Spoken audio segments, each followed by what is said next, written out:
It's alright, alright, alright.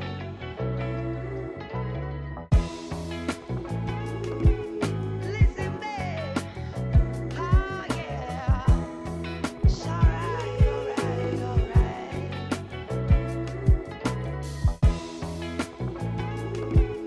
Listen, babe. Oh, yeah. It's alright, alright, alright.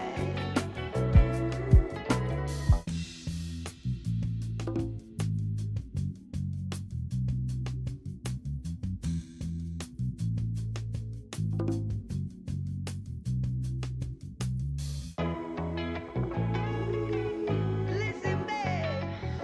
Oh, yeah. It's alright, alright, alright.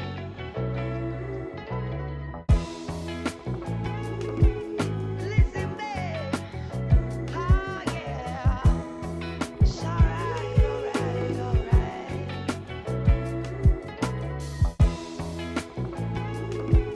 Listen, babe. Oh, yeah. It's alright, alright, alright.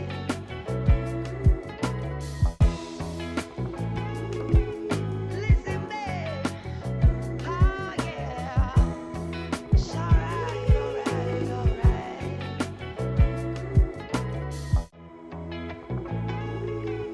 Listen, babe. Oh, yeah. It's alright, alright, alright.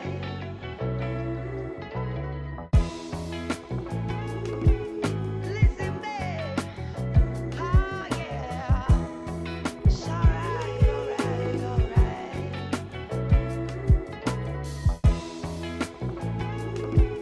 Listen, babe. Oh, yeah. It's alright, alright, alright.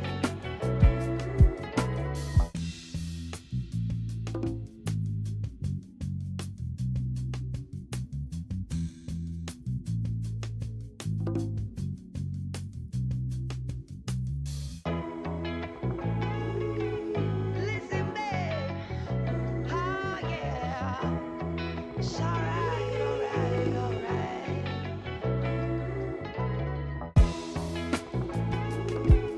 Listen, babe. Oh, yeah.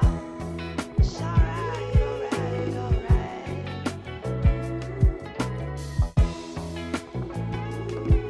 Listen, babe. Oh, yeah. It's alright, alright, alright.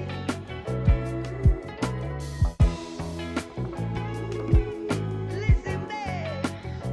Oh, yeah. It's alright, alright, alright.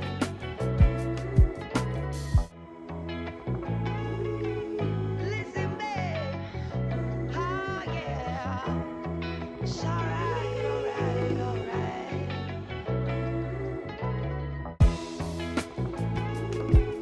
Listen, babe. Oh, yeah.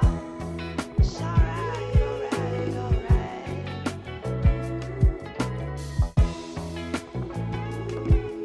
Listen, babe.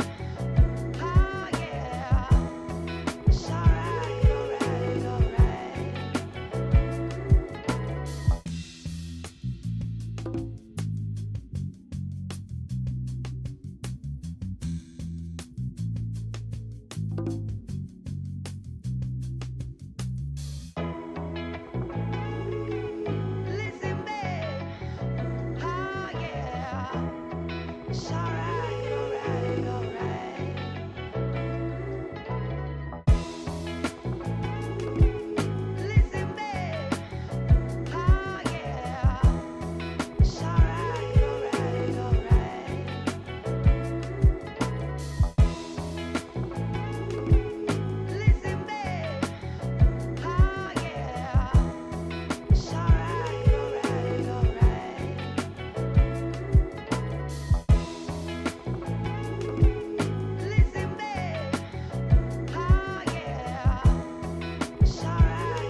Now we back. Welcome to another episode of Hope. And my name is Courtney Smith, and we are about to get it cracking. It's good to see a couple new faces up in here, or old faces back up in here.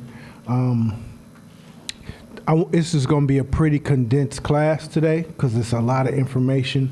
So I want to jump right into it. So before we hit the slides, I want to talk about two things. One, do you guys remember how sunken costs work? Remember the term sunken cost? Can somebody give some explanation about how sunken costs work? Got my mic. I already know you're going to say something, Nana. Very loud today. So sunk cost is kind of like the opportunities that you miss out on because of a bad decision-making process. So let's say I make a purchase that ties up my revenue, and I am like, I can't make future investments. There's things that get taken away from my decision-making process because of poor decision-making, and then I continue to make bad decisions based off of the original decision because I'm just leaning into that bad decision. All right, correct. So there's a lot of variables that go into that. Cognitive dissonance is one. So let's give a quick example. Say that water bottle, and you and your friends are sitting around probably blowing trees or whatever, and somebody says, that water bottle, man, that will blow up. You should really lean into that water bottle. And you make a lot of money because I ain't seen no orange water bottles before. And you're like, what? I mean, think about that. And then after that, you go ask somebody, what do you think about this orange water bottle? And they say, man, that orange water bottle is shit. Eventually, at some point, you decide, I'm going in. First 50 water bottles you sell sold out. Oh, this was the idea. This is it. So then you order 1,000 because you think if I sold 50 in 5 days, I can easily get off this 1,000. Month 2, you sell about 13 more water bottles because that first 50 or 100 was all friends and family. They was going to buy because they loved you, because they liked you, but for whatever emotional reasons. That 13 was 13 strangers. And then next month you sold 2. Next month you sold 1. Month after that you sold 0. Month after that you sold 0. You going hard. You invested everything. Maybe I'm tripping. Maybe it's Oakland. Maybe let me move to a different location and try to sell. Let me invest some more money and try to sell. So you're knee deep. And somebody comes to you and say, you know what? You should probably let that go. I mean, you a hater. I know what I seen. I seen the first 50 sell like this. I know what I seen. And you only listen to people who validate the idea that you're going to sell these water bottles. You don't listen to nobody. Anytime anybody slightly starts to disagree with you, you literally leave your body. You don't even hear what they say. And you come back to your body when they say something that slightly agrees with you. And you get to a point where you start feeling down. Fuck, man, did I make the right move? I'm about $9,000 deep into this water bottle shit. But maybe I should quit. But I can't quit now. I'm too deep. I'm $9,000 deep. If I quit now, then I'll lose $9,000. So I'm going to continue. I'm going to ride this out. Because guess what? I'm not a quitter. I ain't no quitter. So you keep going, and you keep going, and you keep going, and you keep going. And there had been several people in your life who tried to stop you and tell you, let that shit go. It's a bad idea. You didn't think this completely through. There wasn't no second order thinking in this. And you labeled them as a hater. You labeled them as shitting on your dreams. You labeled them, you put them in categories of evil people.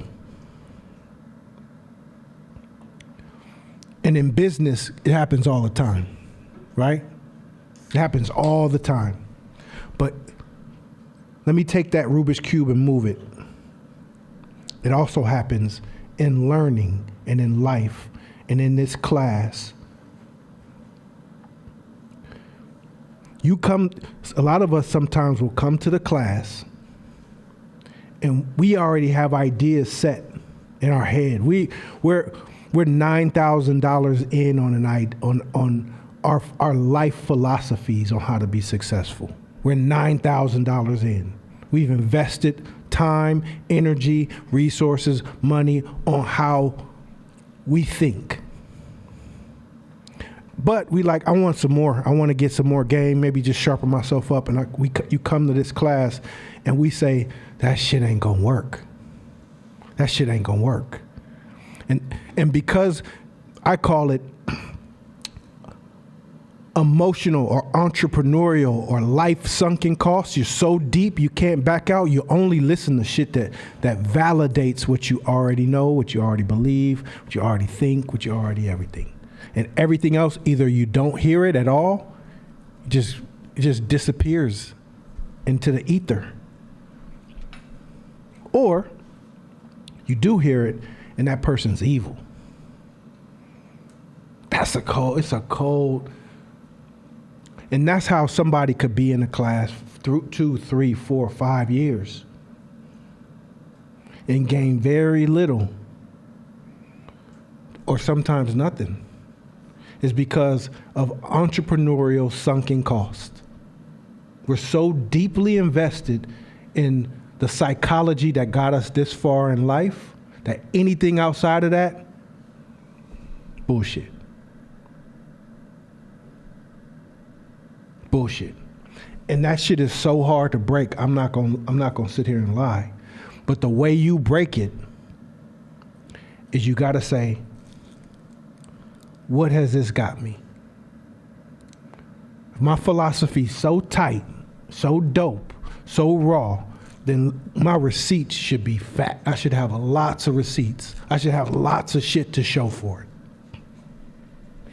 If you ain't got nothing to show for it, your philosophy should be in the garbage. By the time this class is over, your philosophy should be in the fucking garbage.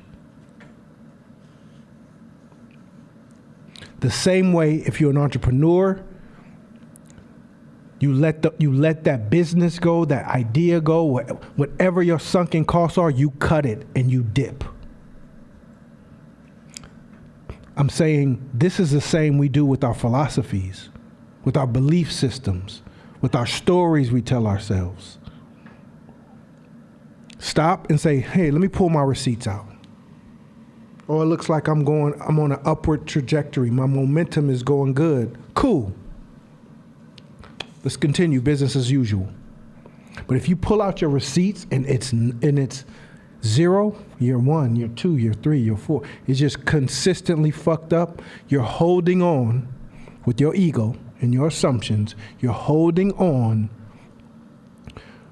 to emotional and life sunken costs. And you're sinking in your own boat, in your own water. So I think this is so critical. This is so critical. Because this came about with somebody had sat down or talked to somebody, it was an easy solution, but it hurt. It hurt a little bit because 80% of it, they had to stop. And then 4 months later, they came back and asked me, what should I do? Almost like I fucking Men in Black them or something. They didn't remember the fucking conversation. And I was like, what the fuck? In my mind, I'm thinking, I sat here and told you step by fucking step. And they're like, what should I do? I'm like, dude, you don't remember what I told you? He's like, yeah, you said, and it was the only thing that I agreed with him about. The whole conversation, he remembered just the little piece that we agreed on. I was like, oh, let me do some research on that. Oh shit. Understand this. It's scary out here. The work we're doing, the work you're doing, is scary. It's fucking scary. It takes courage. Man, this shit takes courage. To step outside your comfort zone, to be vulnerable, to be wrong, to be challenged, all those things, especially as black folks, it takes courage. But that's the game we in. That's the game we in. So we don't necessarily look for pats on the back for courage. Because the game we playing, it's a requirement. Second thing I wanted to talk about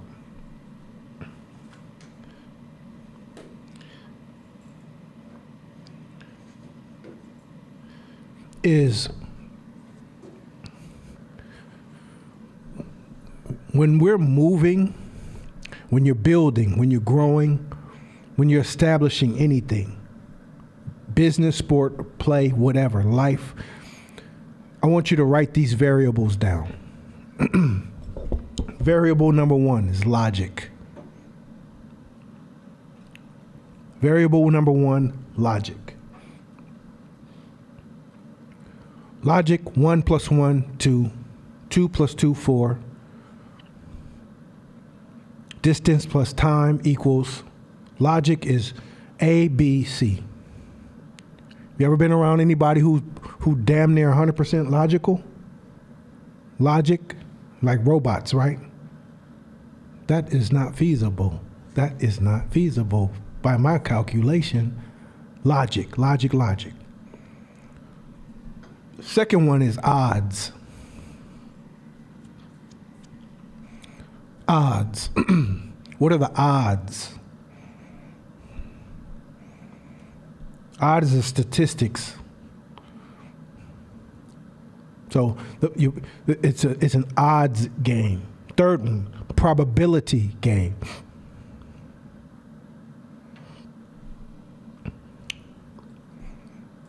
So some people move with logic. There's also people who think with odds. Some people move with improbability. Some people move with gut. My gut tells me. Some people move, and the next one is intuition.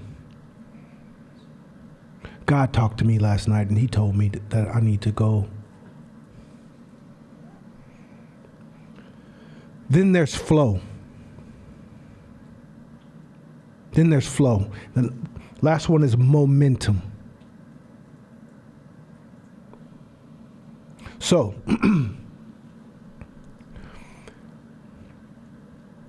which one of these are right? Which one is the best? Which one is the one you should rock with, dominant?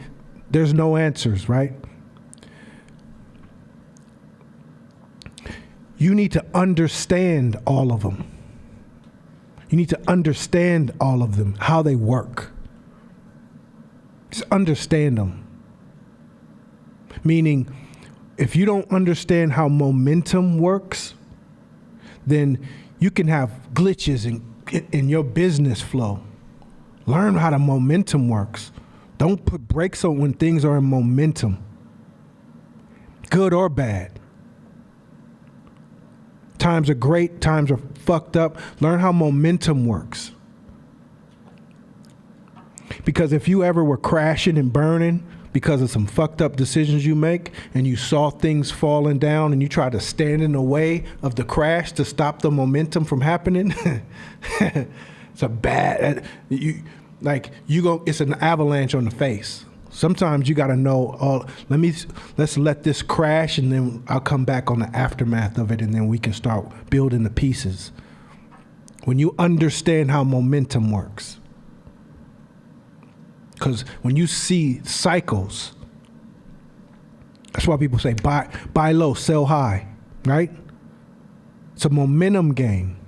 You can't force, momentum is such a strong energy, you can't force that shit. You got to ride it like a wave. Surfers know how momentum works.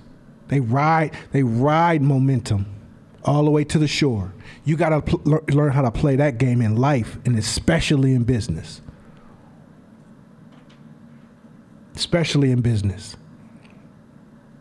If you're not keenly aware of, oh man, my relationship is slowly deteriorating with the person that I love. You're not watching that. We used to hold hands every day. Now we hold hands every other day. And then now we hold hands once a week. And now we don't even like looking at each other. And now, like, you see the momentum. Same thing with flow. Flow. Have you ever felt flow state? Have you ever been in a flow in something? Whether you were dancing, doing music, playing a sport, cooking, anything, brainstorming, coming up with ideas. If you've ever been in a flow state, it's a beautiful thing, ain't it? It's like you just skipped 100 steps. You was superhuman for that moment. So if you understand that it's flow, two things happen. One, you know not to interrupt it. Two, you don't go chasing after the flow is over. You don't go chasing it because you knew what happened. Instead of like, I'm gonna stand here, I'm gonna do the exact same thing I did last time because I need that to happen again exactly the way. No, it's flow. You're in flow state. Take full advantage of it.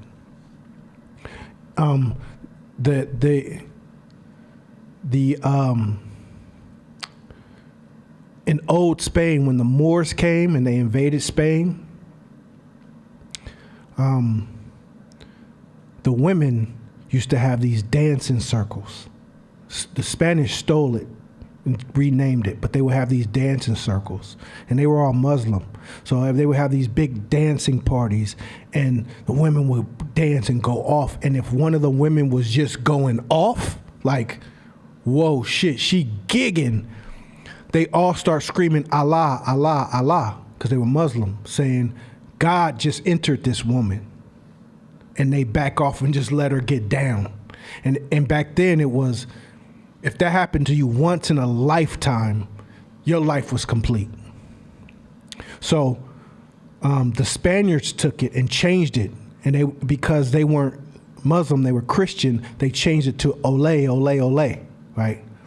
But originally it was Allah, because it was like God just entered in this person. So after that happened to a dancer and they just experienced the experience of their life, do they go back next year knowing that that shit ain't never gonna happen? No, you do. You do. But you experienced that flow state and it was beautiful.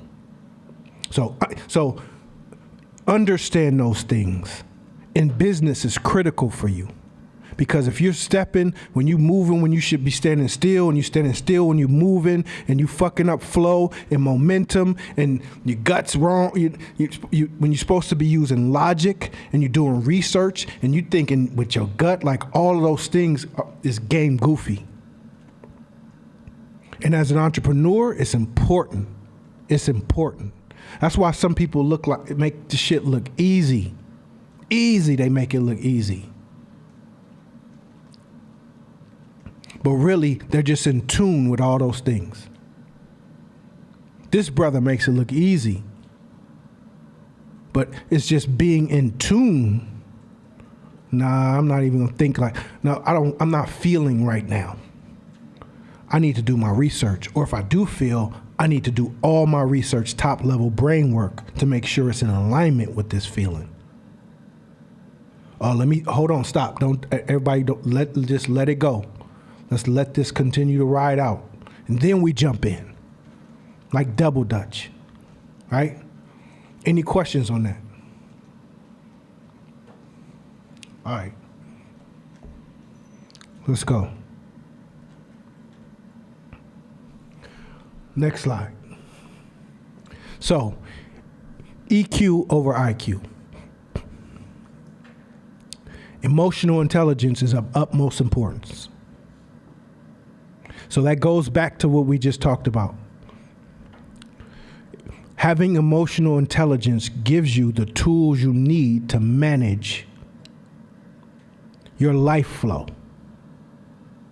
Knowing when to do what, because you're not listening with your feelings, you're not reacting with your feelings, you're taking a step back and you're observing.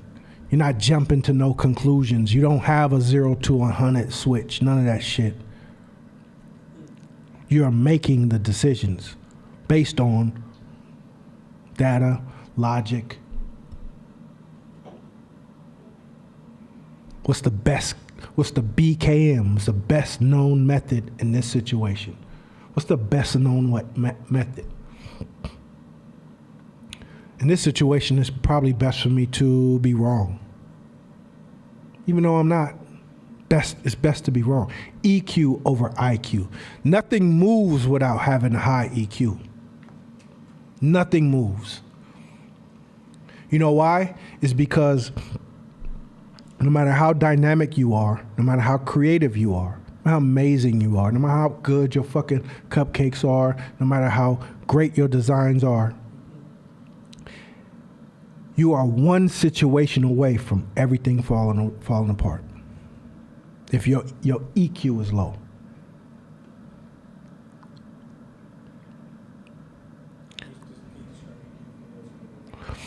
EQ is emotional intelligence. So IQ has been for many years like the gold standard for success in people. How smart you are. I want to know your IQ, right?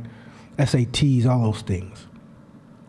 EQ goes back to emotional intelligence, the book we've read before, and the ability to maneuver through and process emotions in the best way. So you process emotions without reacting. So you're proactive. You're proactive, and you're stoic in how you use your emotions versus having your emotions use you. So EQ means you are outside of your emotions and you watch them. Doesn't mean you don't feel shit. Not true. So let's keep that clear. Doesn't mean you don't feel anything, because you absolutely do. But EQ says, the higher self, the higher version of me is feeling this emotion. Let me feel it. Let me feel it all the way through. What is it trying to tell me? Let it pass through me. Damn, that lasted 17 seconds. Man, it's 3 years ago. I thought this was the end of the world in that moment. But now I'm patient enough to let these go through. And now let me think through what the best decision is. EQ is the most important and probably one of the biggest killers in our success as black folks and as black entrepreneurs. Because we always one situation away. You got me fucked up, right? You got me fucked up. Like that's our right and wrong. And here's some context. A lot of us are starving to feel respected. We're starving to feel respected. We're starving to feel valuable. We're starving. Because everywhere we've turned in life, we've always been thrown. So that's what makes it challenging for us to navigate through this and learn EQ, which means, bro, this is disrespectful, but it's not. It has nothing to do with me. Or that has nothing to do with me. Okay, I'm gonna take a deep breath, and I'm gonna process this. Because the jeopardization of what you got going what you have is way more important than the idea of jeopardizing it over what somebody says to you or how you feel. So actions taken by how you feel are dangerous. Always go back to BKM. What's the best known method in this situation? What's the best known method? What's the best idea? And you'll find 99% of the time the best idea is different from how the idea that you came up with in the heat of how you felt. Now, you can still feel his feelings. Like, I slapped the shit out of you in my mind. I'll even see it in my mind. Ooh, man, slap the shit out of it. It looked like one of them slap contests. Pow! What's so funny? Nothing, bro, nothing. Then it goes, what's the best known method in this situation? Like, as entrepreneurs, that's how we move. We have to. Like, we have to. One of my old business partners, we had a long, deep-ass conversation. And one of the places where we decided to do work differently came from an incident, right? And we both come from street shit. And he's like, I'm not going to let nobody disrespect me like that. That was some bullshit. Quote unquote, ho shit is what he called it. So, which it's true, it was. So I said, let me tell you something. Since we parted, I've had to deal with about 30 of those. So if I would have handled that like you handled it, we wouldn't even have a business. I've had to learn how to have a higher EQ so that we can continue to grow a business and get out my feelings. Partially is the reason why a lot of us are one situation away from crashing and burning our business, and it has nothing to do with our skill set or even our business acumen. It's EQ. So you can go to all the classes, all the schools, all the training, learn finances, learn P&Ls, balance sheets. You can learn how to make the best fucking cupcake in the world, but if your EQ is low, you're gonna fuck it up. You're gonna fuck it up. So I don't have to try to compete with you as a business. All I gotta do is be patient. Oh, they own some hood shit up in there? Don't worry. It's gonna look like a Christmas tree. Their trajectory is gonna look like a Christmas tree. It's gonna go up and down. Just sit back and wait. Boom, there it is. To understand that, when you got EQ, man, they still there. They still continuing. They still growing. They still there. Hey, I'm sorry. I apologize. I'm sorry you feel like way. I'm sorry you had that experience. No problem. All good. Hey, let me call you back. Learning those tools are critical. Next slide. Yeah. 3. There you go. This EQ can go really far, so I'm not gonna go that far. But because it's a lot into EQ, emotional intelligence. But let me say this here: you guys ever watch basketball player in the NBA? Let's say Steph Curry or LeBron James is balling out of control. He gets fouled. You ever watch what they do at the free throw? They just go to the free throw and just start shooting. Can you adjust my mic a little bit? I got a little feedback. Yeah. If you ever pay attention, do they just go to the microphone? Do they go to the free throw and start shooting? What do they usually do when they go to the free throw? Okay. What you're watching is a ritual. It's emotional ritual. one of the ways you can control a lot of your emotional behavior is produce emotional rituals. What I mean by this is that if I come straight from playing the game and go straight to the free throw and just start shooting, I will allow the emotion of the game to affect my shots, right? So when you see them bouncing, or you see them taking a deep breath, or you see them shaking it off, right? They're adjusting the emotional state to be able to show up to that different moment. A lot of you guys will have a moment when somebody offends you. You don't create a ritual to create spacing so you can make the best decisions. You go from issue to issue to issue to issue, and you accumulate mistakes that hold you back. And so learning to ritualize that moment when something happens to you that pisses you off, somebody call you on the phone, be like, hey, let me call you right back real quick, even though you're ready to go there. In that process, you create your ritual to create that break. If somebody's coming at you in a way that's really offensive, it doesn't mean that, I don't want to imply that your emotional state is okay, because it should be in a constant state of growth.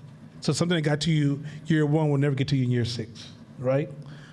But until you're able to expand your options, have more choices, or grow your emotional intelligence, create rituals that give you room to breathe. And this is my last point. You know, this is a deep ass point. You know, we're animals first. We're animals. So if somebody walked in this room right now and started shooting a gun, our brains shut down and our animals' instincts take over for us to survive. Our brain doesn't go, he's shooting a gun. What type of gun is that? Can I outrun the bullet? I wonder if he's even a good shot. Which door would be the best exit? Your brain will literally just pick your body up and take your ass out that door and you gone, right? So in business, a lot of time your instincts are triggered. Your instincts are triggered. You're animal and you're triggered. And it comes out as this emotional expression. And your knowledgeable side, your thinking, your rational side, your analytical side is suppressed. You have to learn to recognize when the animal is trying to come out and respond. Create the ritual to pause the space so the intellectual person can prevail. That's game. That's game. Hello? Yo. So I was thinking about this, the best known method, because as you're learning and growing, and thank you, Nana, because that insight actually kind of fused the ability to take that pause, because oftentimes you might not know what the best known method is because you're still learning and growing.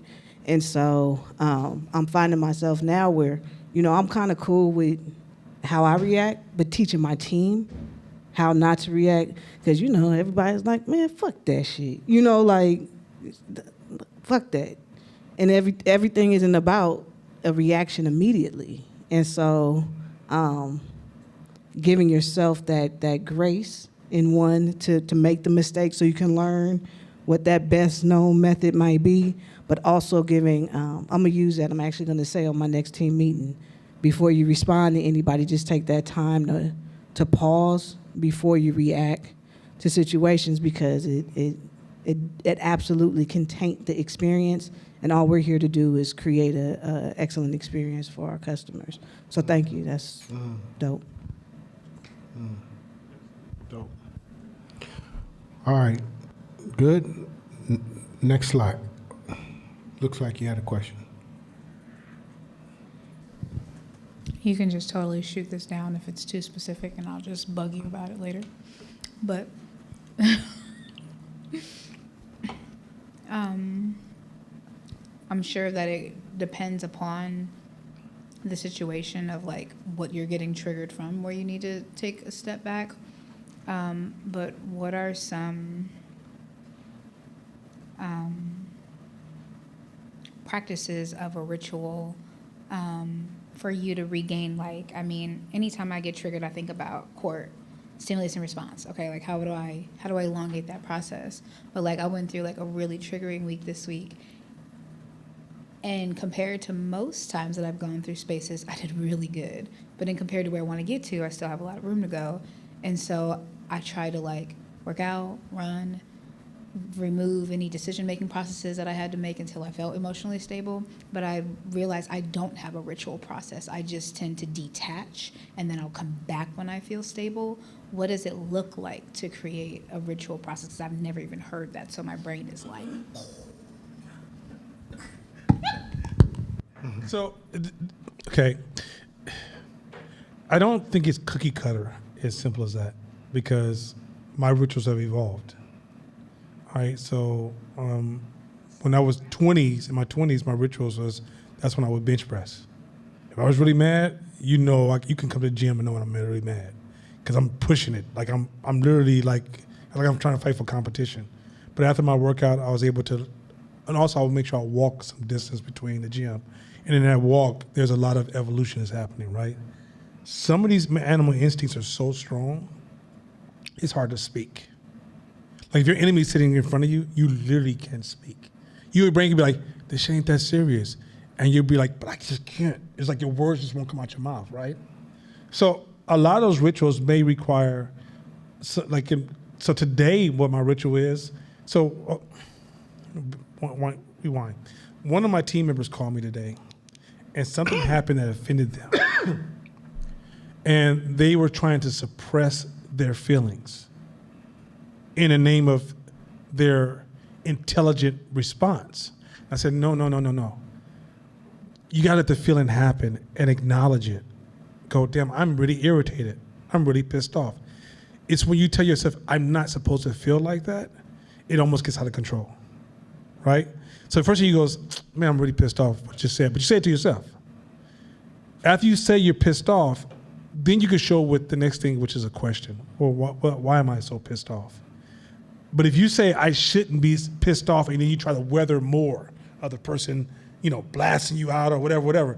But the more you become in tune with yourself, you can almost know how to create your ritual. So it may start off with a simple pause in the early stages, but it might be just like some basketball players. What was his doctor? Jason Kidd would rub his face. Like he's saying hi to his child, but it was also his ritual for him. You can find different rituals that fit your necessary need, but I think what happens is that we ignite the emotion when the thing happens by saying we shouldn't feel this way, or we don't have the right to be upset. And the way you override that situation, don't ever try to stop being emotional. Try to create more options. So for example, okay, say Court was screaming at me right now, right? Instead of, like, I would say, okay, I'm upset, but what are my other options? By me having other options, I don't feel like I'm a trapped animal, right? If I feel like I'm a trapped animal, I'm going back to pulling my instincts out. But if I say to myself, okay, he mad, but as long as he don't hit me, we good. Like literally, that might just be one of my options. Or he mad, but I'm about to go home and eat this cake, so I'm gonna let him finish this goddamn point. Like I'm not even joking. That allows me to have an option to not let the animal come out. If I tell myself I ain't got no option, I shouldn't feel like this is wrong, I'm a bad person, I'm almost just pouring all kind of chemicals on my fire. To the point that now I'm about to just be like, fuck you, you ain't got to come at me disrespect. It ain't about that. And so, and then even the radical responsibility that he taught last week is another option for you. Like, if I come at you and I say, yo, you did a horrible fucking job, Shakina, right? And you'd be like, who the fuck you talking to? The first thing I said to myself is, I don't like the way Shakina came at me, but did I do a good job or not? What could I have done better? And by me asking myself that pause is, I'm actually having a conversation with myself. But if I'm sitting in that pause, I'm like just bawling, like, yeah, I wish she would come at me again. Let her say something else to me like that again. She always disrespected me. Every time I see her, because there's this saying that says, feedback. Okay, when you get kind feedback, that person will tell you got something on your teeth. Nice feedback, I won't tell you shit. So a lot of times when you get a feedback, it's not going to feel good. It's going to feel like you're being attacked, right? But if you're taking radical responsibility, that gives you an opportunity to go, damn, what is it that I'm doing? Or what's going on with me? And that in itself is another option for you, as opposed to, I'm a bad person, I shouldn't feel like this, I wish a motherfucker would. Dope. All right, let's rock. Let's get it going. Next slide.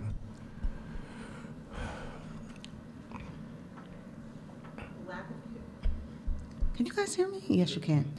Lack of curiosity will catch up to you. So, lack of curiosity will catch up to you. That's what I don't understand.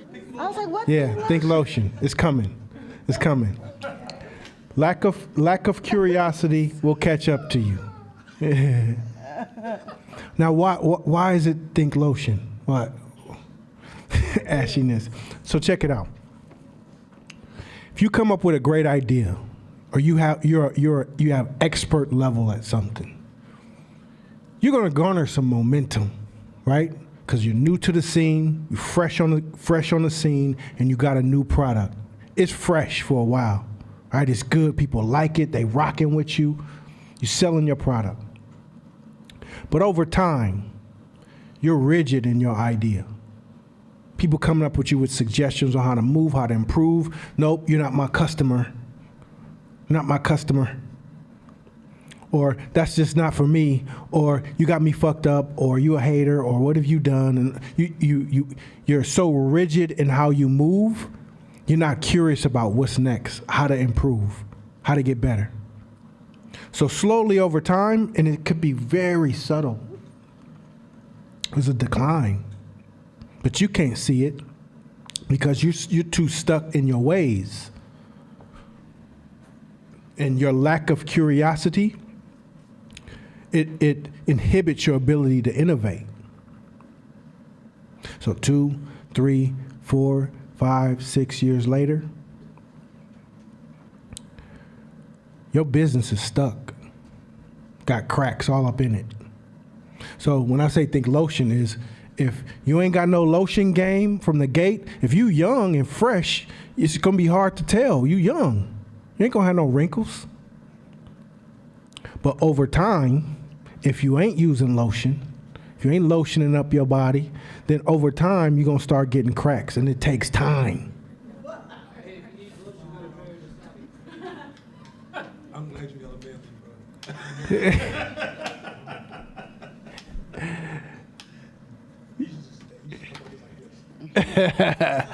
Hey, you feel me?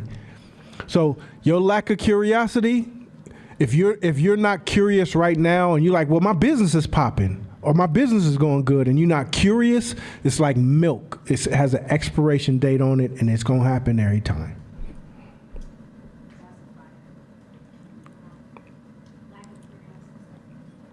Next slide.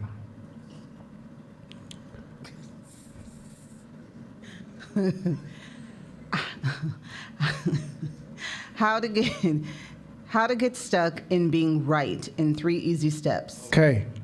Number 1.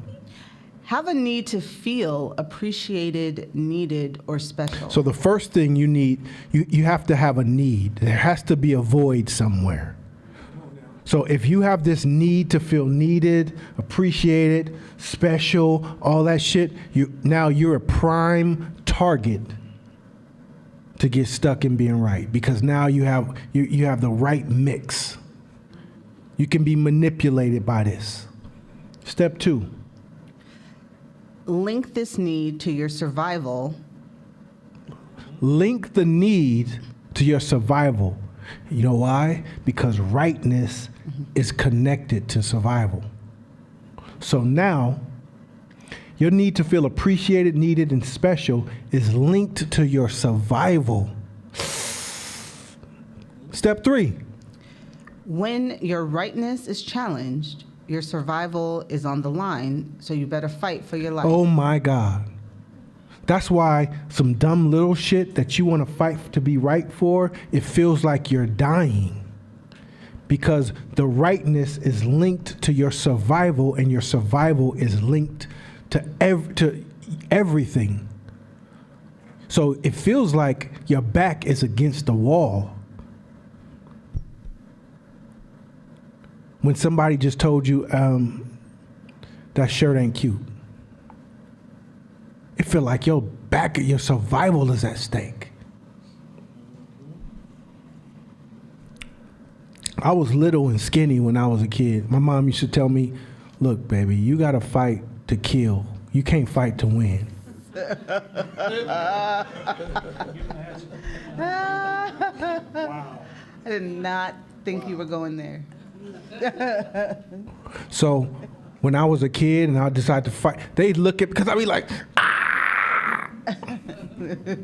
Biting, I'm biting everything, cheeks, ears, because I'm fighting for my life. They're like, this motherfucker, we just fighting after school, man, chill.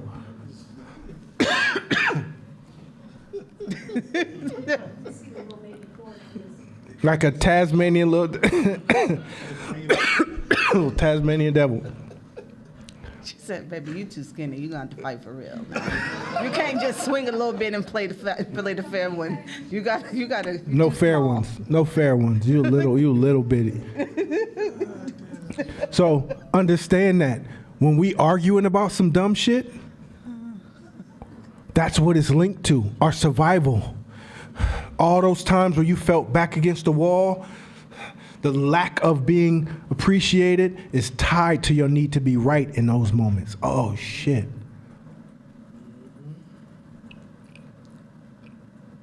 Here's one way to test it. Who wants to try some shit with me?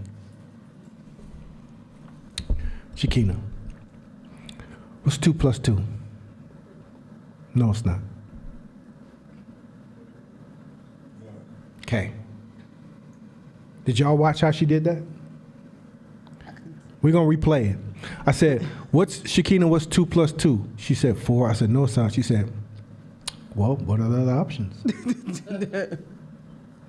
What if I said, Shakina, the childhood story you tell yourself about your trauma was bullshit. You're a liar. You see that? See the difference? Yo, let me get that hat.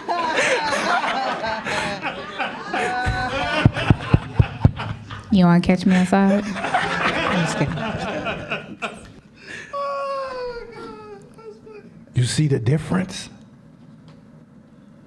Two truths that were said that were disagreed with, two completely different feelings.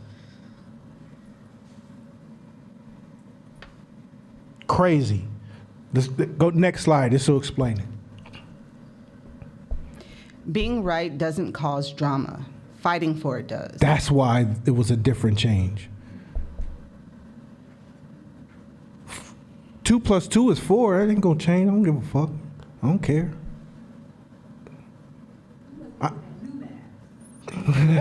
Right. A Nigerian man.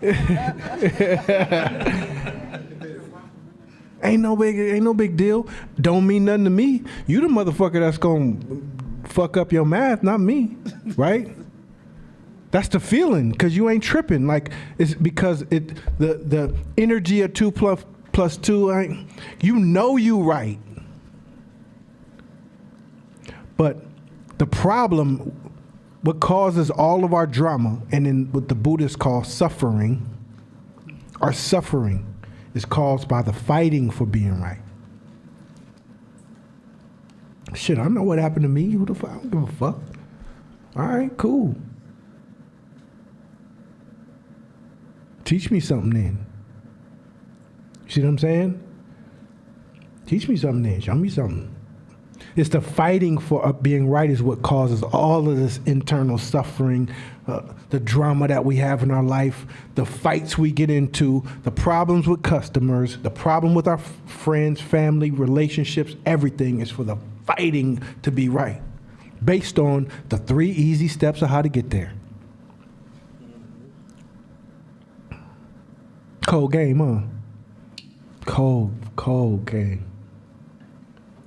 Next slide. Now, let's talk about getting unstuck. Let's go.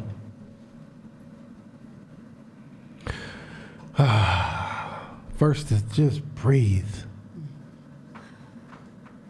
Can we do that? Everybody take a big, deep breath in on the count of 3. 1, 2, 3. Breathe out. Yeah. Breathe breathing is so important, and we talk about breathing all the time, and we breathe every fucking day, so we kind of take it for granted. But breathing is one of the most important things you can do for your EQ. It's one of the most important things you can do to get unstuck. Why? There's physiological, scientific reasons why deep breaths in and deep breath out are important for releasing all kind of toxic energy. First thing, you get out of fight, flight, or freeze mentality when you take deep breaths. Know why? Is because when you are in a high stress situation, your body is in go mode, and it's trying to maximize the use of all your resources. So some things is going to shut down, some things is going to turn up, some things is going to bring in, some things is going to push out to prepare you for whatever drama you about to face. And a lot of times in a high stress environment, your breathing gets shallow or you hold your breath. Have you ever been in a situation like that where shit popped off and you didn't realize you was holding your breath? You turning purple. So shallow breathing and or no breathing at all, it triggers your physiology that is something wrong and it's about to go down. Drama's about to pop off. So when you're deep breathing, you're sending chemicals to your brain that everything's cool. So your brain does all the other things. It releases chemicals, neurons. It opens up airways. It opens up your heart. Your body relaxes and allows blood to flow freely through you. So guess where also the blood flows? In your brain to help you think clearer. In a high stress environment where it's life or death, it takes hella resources from your thinking mind because you don't need it at that moment. Because duck and run is hella easy. Duck, run, swing, all that's that's why we revert to our habits, because the thinking brain, a lot of times, the resources get shut down from it. So when you're breathing, it's saying, oh, wait, it's over. The drama's over. Everything's back cool again.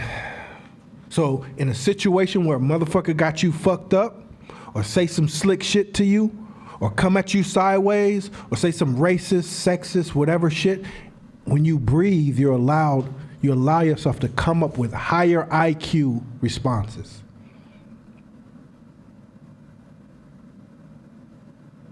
That was funny. No, it wasn't funny. Actually, it wasn't funny, but I can understand how you could think that was funny. I'm not gonna hold it against you either. But this is what we're gonna, let's start over.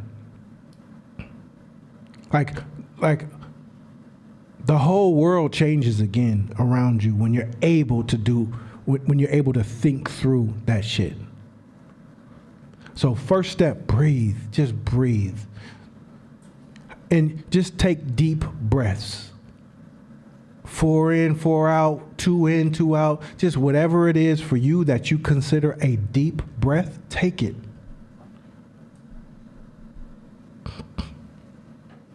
I was just going to say that if the technical term is, so the reason why people feel better when they breathe is because your body, after 4 or more deep breaths, increases your dopamine and serotonin levels, which are the same chemicals that your body releases from working out or getting high or anything. They're the happy hormones. And so they're shown that if you take 7 deep breaths in stressful situations, it regulates the heart rate and it sends blood flow and it literally releases happy hormones, which is why people feel better after breathing. Truth. So do not underestimate the value. I know this shit is basic. I know the shit you do every day. But in this context, you've probably rarely, if ever, done this before. In this context. So this is secret sauce. It's secret sauce. That's why I learned those tools later on. Man, bruh just said the slickest shit to me. Hey, I gotta fight this fire. I'm gonna call you right back.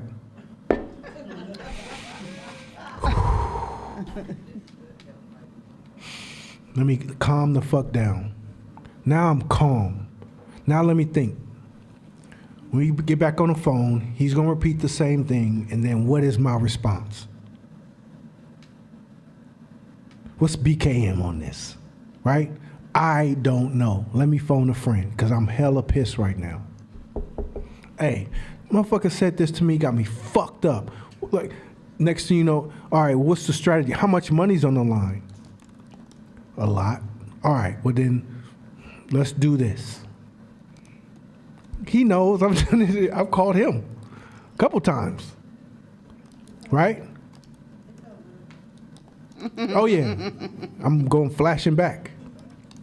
So understand, especially in business, it's not about your fucking emotions or how you feel. If you have employees, are you willing to fuck up your employee's salary over your emotions? Are you willing to fuck up your customers, future customers, the growth of your business over your emotions? Fuck your emotions. I don't give a shit about how you feel. Do you believe me? Okay. September 17th at 4 o'clock, what were you feeling? Exactly. You know what your bank account was looking like then? Exactly.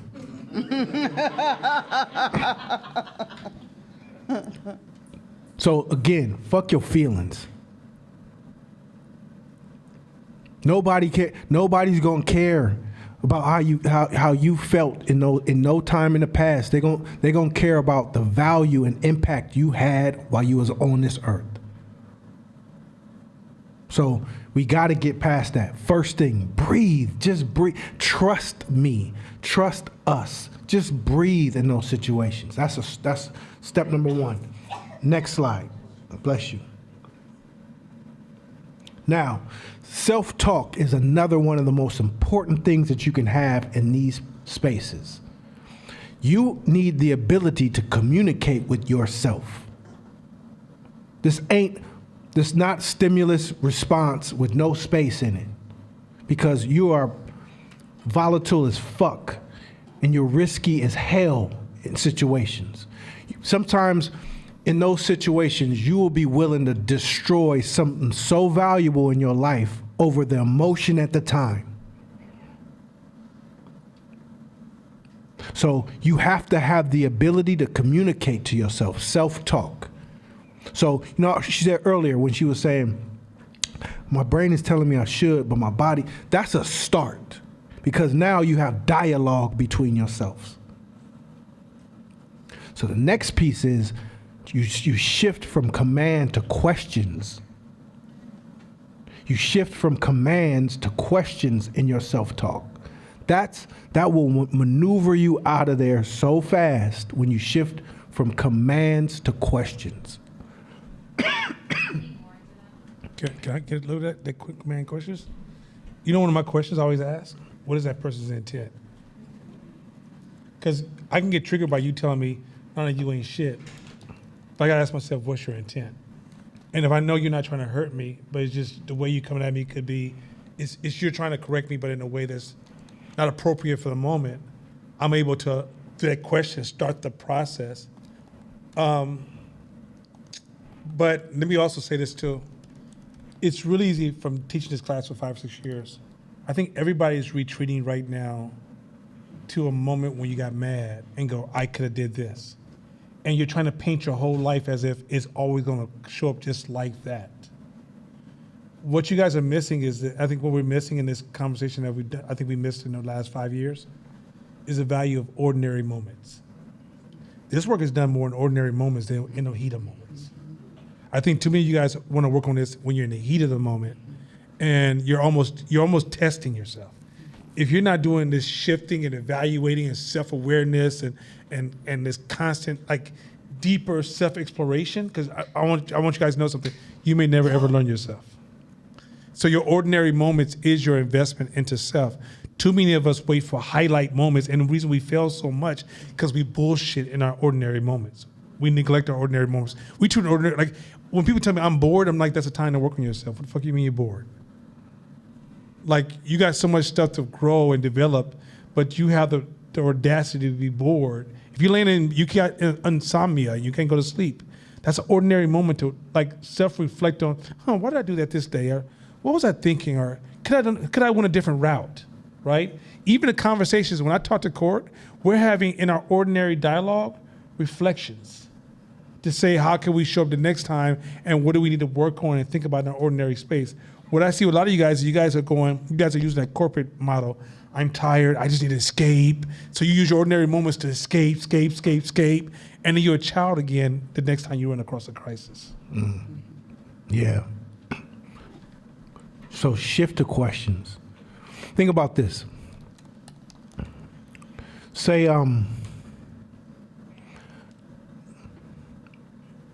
you're in a situation and somebody says something extremely disrespectful to you, your version of what you call disrespect.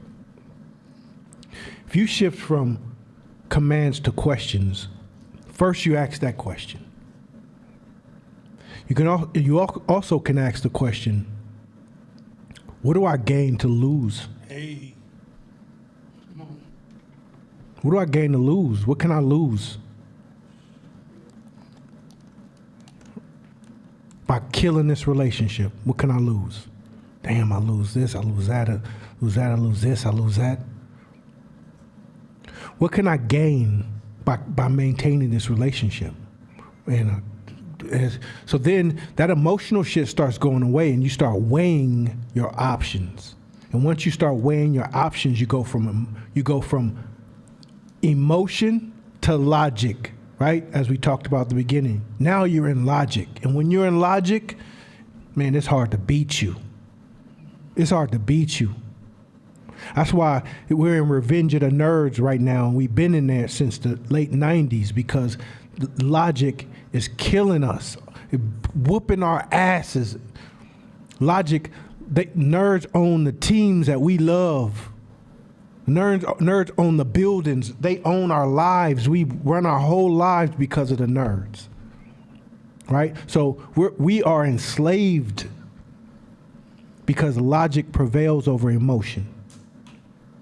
So once you start asking yourself the question, man, what do I lose?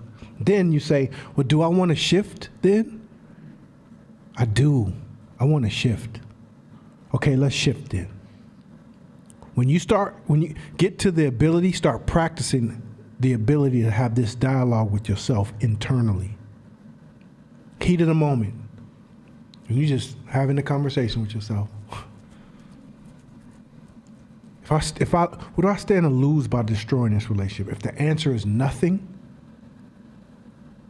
then have at it. No, I'm just kidding. Let me not do that. No, let me not do that. So, good shit? All right. Next, go ahead. Go ahead. I was just going to ask, is there ever such a thing as not having anything to lose because relationships are not a commodity, but like a value exchange? So even if you don't care about. Yeah, I think it's rarely, if ever, a time because there's still also internal stuff. There's risk. On the jail, all kind of risk that are associated. Yeah, you don't. There's rarely ever a time. You know what I'm saying? I remember there was a time I went to buy a car and they ran a scam on me at a Nissan dealership or Chrysler dealership in Fremont. Ran a scam. Put down a deposit. They said, hey, you got to come back because there was a problem. They let us drive the car for about a week. They called us back in and said, there's a problem, blah, blah, blah, explain it. You got to give us another $1,000. This is like early 90s, mid 90s. And I said, no, we signed the paperwork. We did everything. So they was like, well, you got to do that or you got to give, we got to give you your trade-in back. They didn't think I was going to do it. I said, well, give me my trade-in back, right? So they went and wrestled up my trade-in. I said, but that $1,000 check that I wrote you, you have to tear it up. Yeah, it's right here. We'll tear it up. Cool. We took my little trade-in, driving it back, and I see my bank account. Bloop, that $1,000 is gone. So I called. I said, "Hey, y'all cashed $1,000 check. I need to come get a check from you." Go to the dealership. And I said, "Hey, man, I need you to write me that check." He said, "Man, watch your attitude. Whoa. And the way you talking to me, I might not give you your check." I had my 2-year-old son. I was holding his hand. So 2-year-old son, I'm 23. So forgive me. So I'm in the manager's office at the dealership in Fremont. So I went to his desk and I wiped everything off.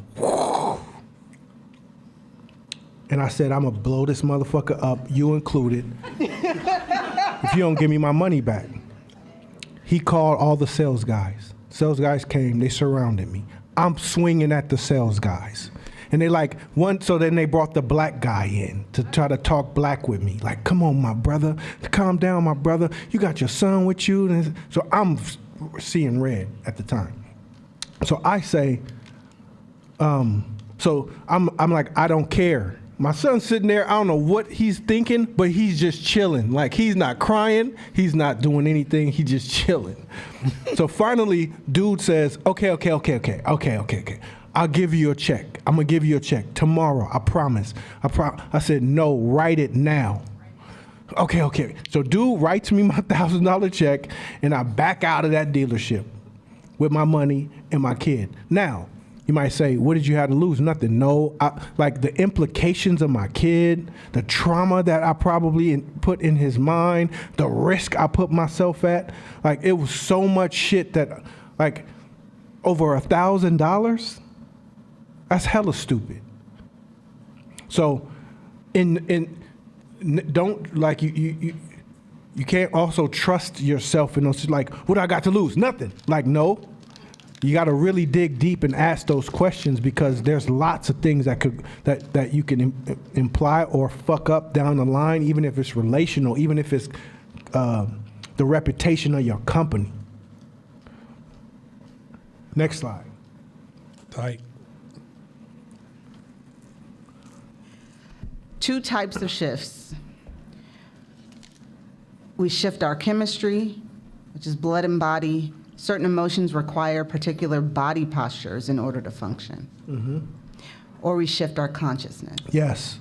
So, did you know that there are certain emotions that require certain body postures? That's why if I say, "Hey, I saw this brother sitting on the corner and he was so depressed," you will visualize how that person was slumped over, body posture, because body and mind are linked. So to have emotion, sometimes you need motion in your body. So that's why when your parents or your mom used to always say, "Sit straight up," it wasn't just because they were being assholes to you, because somebody down the line knows that there are psychological implications to even how you sit, how your posture is.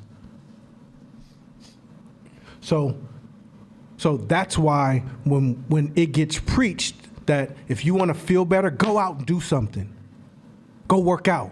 Go run. Because that changes, when you change your body, it changes the neurochemicals that flow through you. Understand that. So it wasn't just to try to make everybody look like supermodels. The focus was to help you. This is a mental shift just as much as it is a physical shift. The next shift is in your consciousness. And let's go next slide. So within your consciousness, a lot of times we want we operate in a particular comfort zone. Remember we had the comfort zone talk, and there's edges outside the comfort zone. Come on, brother, come get some pizza. Y'all family, man. Might as well. Come on. Y'all family. Come on, man, might as Y'all well, family, bro. bro. Come on. Nah, man, y'all family. Come on, man. Y'all It's family. good, bro. It's good. It's all good. We love y'all, man. So there's internal and external feedback loops. The internal ones we talked about earlier is the dialogue within yourself, right? Dialogue within yourself, and that's extremely important. Very important, because you're going to be alone a lot. And in those situations, a lot of times you're going to have to deal with them by yourself. So you got to turn that internal dialogue game, make it so cold and so deep that in the midst of those situations, you have the ability to maneuver. But the external feedback loops are just as important, because guess what? Sometimes we can't see outside our blind spots. And you got to say, was I tripping? Yeah, you was tripping. You was tripping. You was tripping. Or maybe you wasn't. Or here's some feedback. This is so critically important. Another issue with us as black folks, we ain't trying to hear shit nobody got to tell us. Man, I ain't trying to hear that. You wasn't there. Here's the major ones. You wasn't there. You don't know how I was raised. You don't know me. You don't know what I've been through.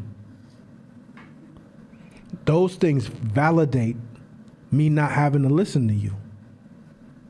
But feedback loops don't need your life history or your backstory. Feedback loops don't need that, because it's exactly what it is, a feedback loop. This is what I see. This is what I'm giving you back. Though it's not necessary to have context of like history, does it help the person that you're developing a feedback loop with if they do have context? It's situational. So if you're talking to them about your business from a customer's perspective, then they don't need to know no backstory. Why? Because every other customer that you're trying to reach don't know the backstory. So if you got to explain your backstory to a customer before they buy, you ain't gonna have no customers. Hey, wait, no, don't walk away. Okay, so I was born in 1992 in the hood, and I didn't have nothing, man. I didn't have nothing. How can you scale like that? So that's a great feedback loop. If somebody's like, what do you think about product? It sucked. Well, you don't know what I've been through. You don't know. Customers don't give a shit. Now, if you have therapy, if you're getting therapy from someone, then that's different. It's good to have context. It's good to have context. Hey, I had ADHD as a kid. I had all the acronyms. So if I look distracted or I turn away or I act like I'm not interested, don't get offended by that.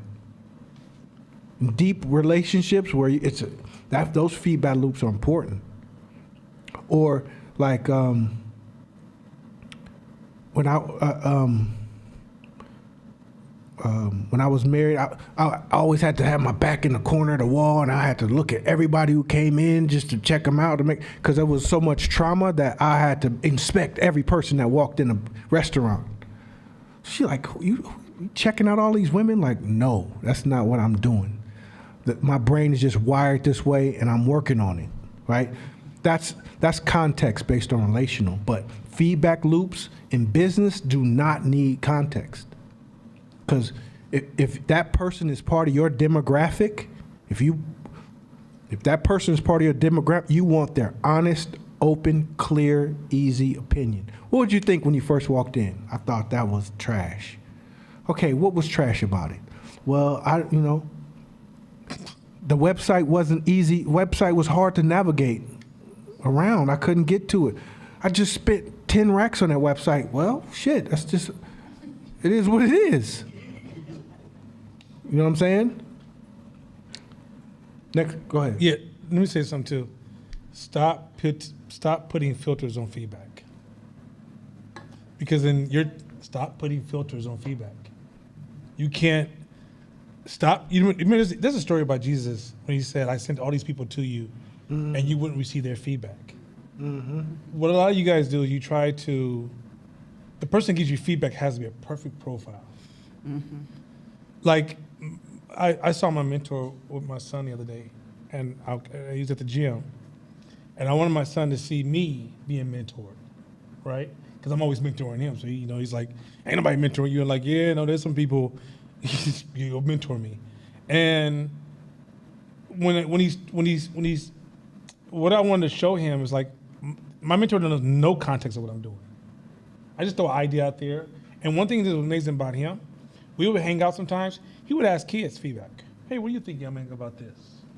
This person has no expertise in that field because your customers don't necessarily have expertise in the field. So he learned that it's just like here's the other thing with feedback. Feedback is not Jesus, people. It's not a command. It's just a person's opinion for you to weigh against your thoughts. There's this thing called bounded rationalization. Bounded rationalization is if you're in a certain environment, your rationalization becomes limited to the environment you're in. So if you're a doctor, you see things from a doctor perspective.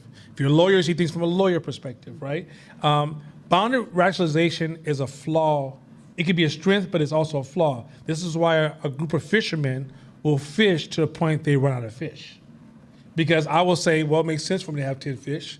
I forget that you also think you need 10 fish. But if we all need 10 fish, there's no more fish left.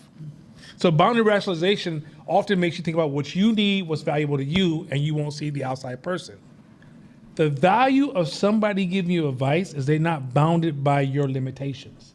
So if I'm not inside your company, I go, "Why you do this?" Me being on the outside is the ability for you to change perspectives and look at your own product and services. But by you just only talking to people within your circle, you're also trapped within a bounded, limited rationality. So the value, that's what 5T Media does for a living. We come from the outside. We're not smarter than everybody that we help. We just are not bounded by the people we help. So people pay us millions of dollars just to come in and say, "Have you thought about this? Have you thought about this particular angle?" It is not a challenge to your intelligence. You are victimized by being bounded, and we are free from being bounded, and we are just a service to help you gain different perspectives. But when you start looking at feedback as challenging, threatening, "Who are you? You don't know what I do," you don't realize that that is totally irrelevant. So just know that if I have no idea what you do, you work on rocket ships every day, I don't need to have any ideas. You need somebody from the outside going, "Well, could they fly this way?" And you're like, we never thought about that. Mm-hmm. It's just that simple. Yep, real talk. So understand, remember we go back to the other slides. If you have a void there where you need to feel needed, loved, appreciated,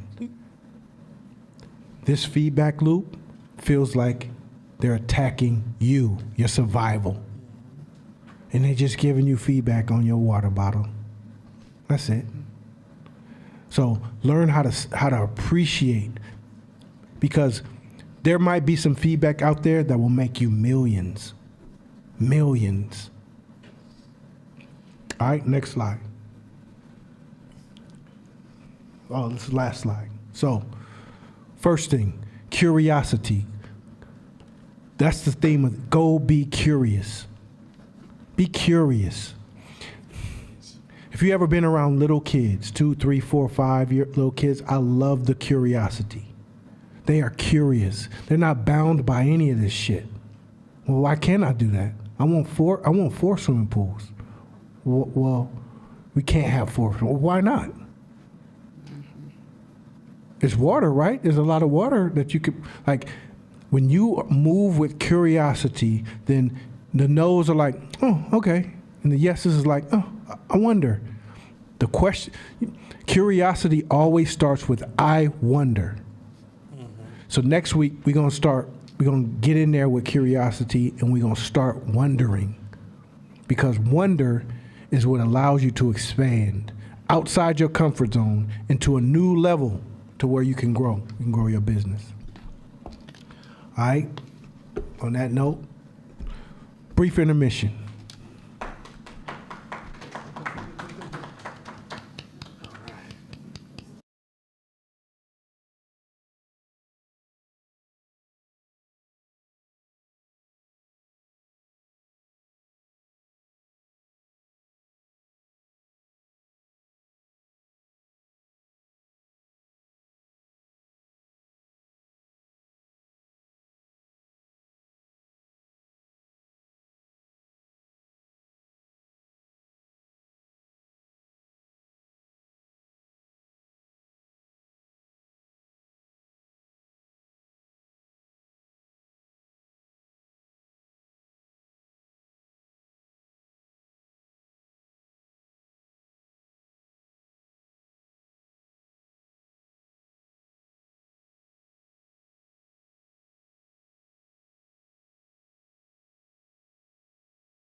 that I study a lot of system complexities and scaling. Let me reinforce the higher you get into this system stuff. Systems are very complex. They're not complex, they're just different. It's like when you guys learn about systems, the more you learn about, we've been spoon feeding you systems. I think next year I'm gonna speed it up a little bit faster. But systems is counterintuitive. They don't work the way we think they should work. So in the nature of systems, feedback is a major tool. It's like a hammer, right? A hammer seems minor if you're just trying to put a painting on a wall. But if you build a house, that hammer value starts to expand. As you start to grow into building larger and larger businesses, you're going to discover quickly that this feedback loop thing, if you don't get it right, you won't cross over. You literally can't cross over. Because when I say it's so, okay, without getting, because it's just too much. But the world works a certain kind of way, and your ego works a different kind of way. And quite often, your ego is fighting against the world. The world has its own rhythm, and your brain has a whole different rhythm. And when you hang out in social circles or you're on social media, you're talking to other human beings who speak the way the brain works. You don't talk to people who build systems. When you learn how to build systems, and building a system is, like, let's say you have a store right now. You're just a mom and pop store. You can kind of avoid some of the system dialogue. You can avoid a lot of it. If you decide you want to do 2 or 3 stores, you're now in the systems game, right? If you want to work with any group of people, you want to take on any form of leadership where you don't get to control each individual within a team and work next to them every day, you're tapping into the world of systems. And systems do not, absolutely do not, like this is what I think, this is who I am, this is my unique personality. When you get to the system games, that shit is irrelevant.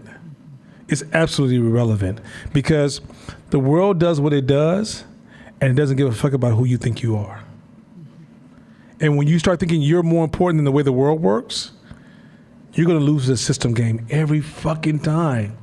So all these arguments like, no, I'm this and I've been doing this and I've known this and it don't fucking matter. The system doesn't give a fuck about you. But sometimes our ego tells us that we're the most unique thing that God has ever created. There'd never be another one of me. When I was born, there was no world before I got here. Matter of fact, this is how cold your ego is. Your ego never asks, where were you before you were born? Your ego is so egotistical, it will ask, where am I going to go when I die? Isn't that a cold-blooded way? The ego just really makes you the center of the universe. And so if you can't master this feedback game, you're going to continue to reinforce egotistical arguments, realizing that the world doesn't give a shit. The world has a whole different rhythm to your will, your desires, your ego, your happiness, your joy, the stories you tell yourself. You have to fit within the world. The world doesn't have to fit to you. That's the coldest shit. Even when you want to do things in this world, you still got to follow the rules of the world to get things done. The world is malleable. It's full of options. The problem is that you're not full of options. You're about as rigid as shit. If it ain't this way, it sucks. It got to be this way because the way where I came from, who I am, the neighborhood I was born in, the world don't give a fuck. All the stories you tell yourself, these religious stories like, I was born here, I'm this kind of person, I belong to this religion, I belong to this organization, and the world should bend to these ideas, is why you can't do anything. You have to submit. I know for us as black people, we've been through slavery and Jim Crow. But we have to submit. I know it's a traumatic word for us, but there's no other way of doing this.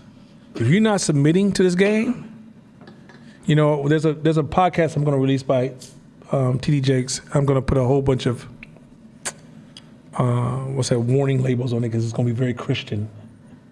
But it's an excellent conversation about servitude. Pastor Chris sent it over to me, and I listened to it. And in the end, he got real religious, like he's calling people to the altar. But you can, if you're not Christian, just skip the altar part. because almost everything else he said was absolutely brilliant about servitude. There's no job in the world that doesn't require servitude.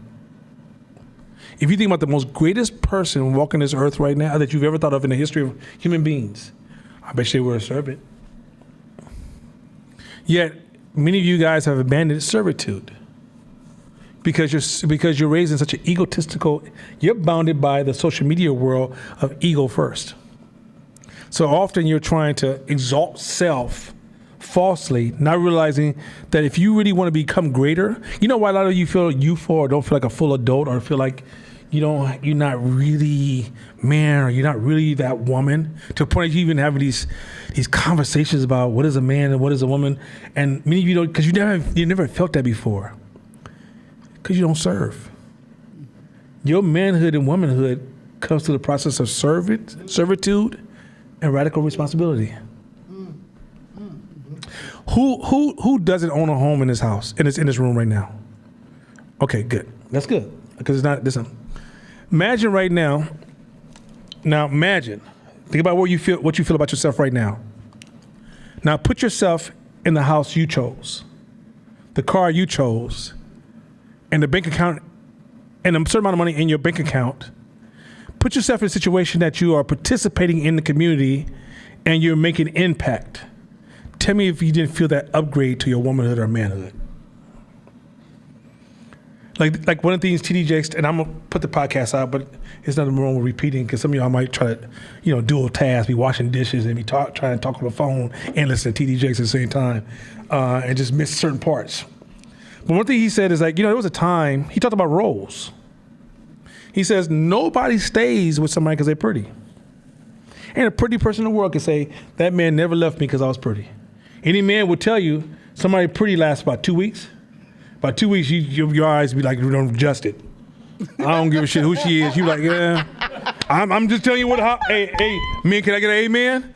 Men? Hey, there you go, look here. Look at Bubba Joe back there. Hey, you know what I'm saying? You cut his locks off, so now you look old Southern boy. When Bubba Joe say amen, it's amen. Wow, sir.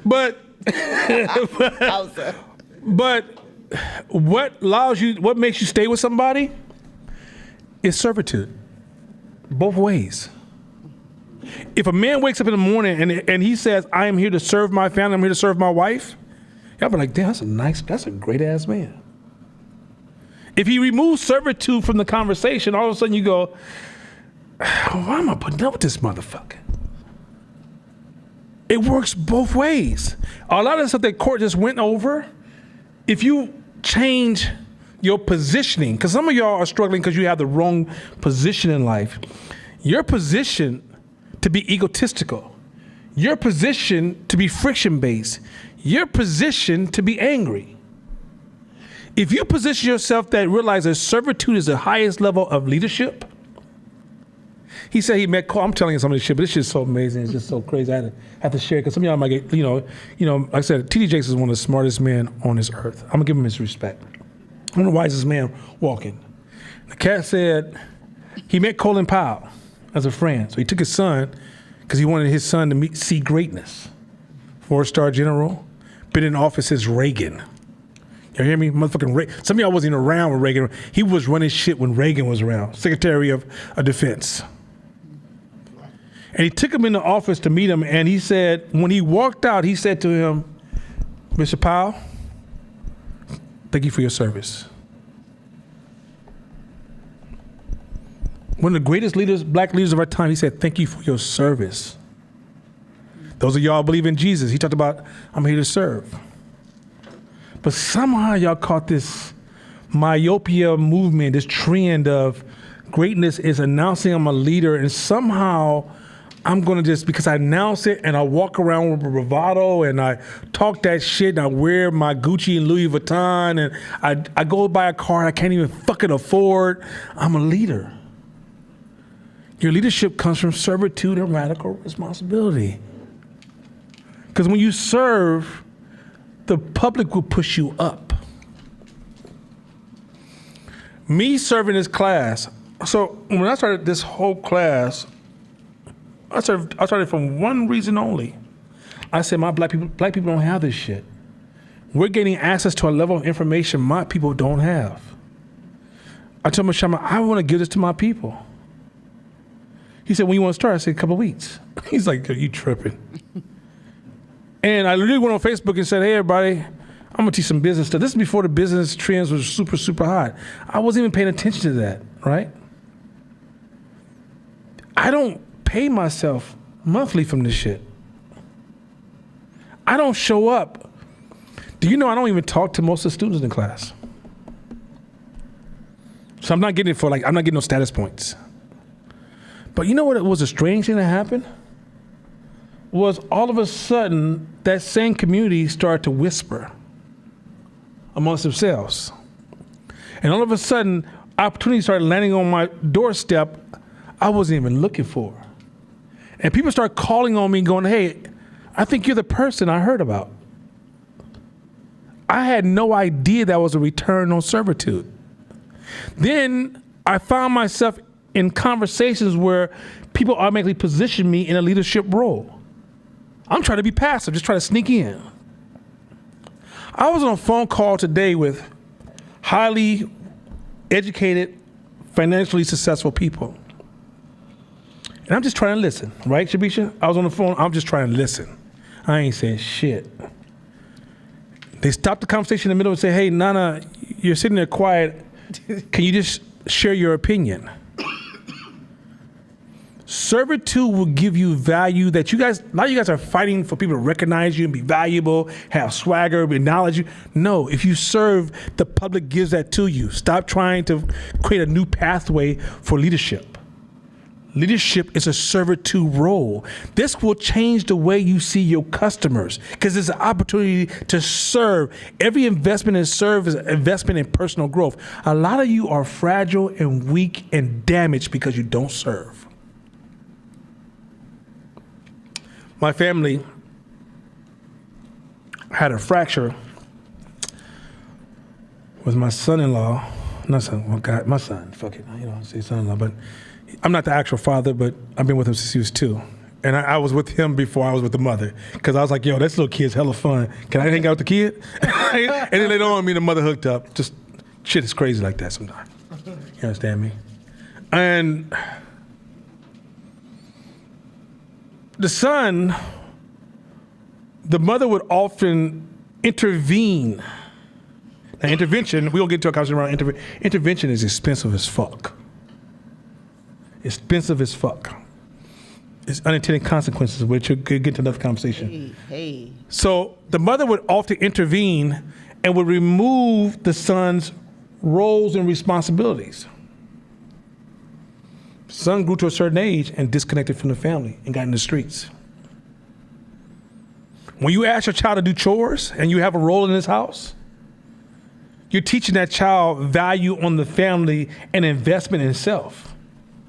By you removing that responsibility because you think you're doing something, you're actually weakening the child. If you're part of any group or any organization, the first thing you should always ask yourself is, what is my role here? What am I expected to show? How am I expected to serve? If I walk in this room, how can I serve? If you do anything besides that, don't be surprised if that group eventually says, why are you here? What is your value? Anybody have somebody come stay at your house for a few months and they just like, yo, you're cooking? Yo, anybody get some groceries? They stepping over trash. You ask them to take out the trash, they be like, oh, I was just watching TV. Have you ever threw a house party and everybody's partying and all those motherfuckers go home? Do you want another house party with those people again? We don't understand the power of servitude. So I'm gonna put out this podcast because TJ does a wonderful job diving in all these holes and flaws of how we got to this point where we're narcissistically so self-centered that we think the world is supposed to show up to us. Let me help you people. The world has been here for hella long. It doesn't even remember your name. The world has seen so many motherfucking humans, it doesn't remember your name. If you want to leave your stamp in this world, it's how you show up. The world's never going to show up to you like that. The world doesn't owe you shit. doesn't owe you shit. Even when you say as a black person, you know, white people did us wrong. Who in the fuck are you? No offense. I'm not trying to brush over, but now that slavery's over, you feel like they owe you something? Wait on that. Go ahead, wait on that. There's hella cats in prison can take, they still waiting. Wait on that. It's gonna make you bitter as fuck. There's no such thing as white folks can stop you. You know what can stop you? You guys ever played Monopoly before? Yeah, y'all play Monopoly because you know I like some Monopoly. Because I understand business, so I go straight to the moves. The trick of Monopoly is get the apartment as fast as possible and collect that motherfucking rent. When you collect that rent, you position yourself to have an unfair advantage. You hear what I just said? Once you have that unfair advantage, it gives you opportunities that other people can't have, correct? So if you jump in my industry, let's say I'm the big dog, I bought hella apartments, I own hella gyms. If Shakina comes into my pathway, and for some reason she's a threat, what am I gonna do as a business? I'm gonna use my unfair advantage. Buy it. I'm gonna buy her out, I'm gonna crush her, I'm gonna replace her, I'm gonna override her. Now for black people, because we've been traumatized because slavery was some real shit and Jim Crow some real shit, we're gonna turn that into unfairness. There's a reason they're saying you can't, okay, there's a rule in business that you can't put two alpha dogs in the same role. Because eventually one's gonna kill off the other. They won't coexist. Why is that? If there wasn't for government intervention, there'd only be one car company in America right now. Because what happens is the company that bought the most apartment buildings, like in Monopoly, they use their advantage to remove the competition. So if you're a small business, you can't get into an area that has high competition and do the same shit and think you're gonna just jump in and they're gonna just let you in and they don't, it's not fair. You're gonna have to diversify, seek out new opportunities that they can't see, and move in different ways. But when they make a move against you, that's called business. It is what it is. It's not unfair. So this shit, it's just that feedback shit. I don't want you guys to look at it as like, oh, here we go again about feedback. Because some of y'all get into this, I think it's also residue of our past.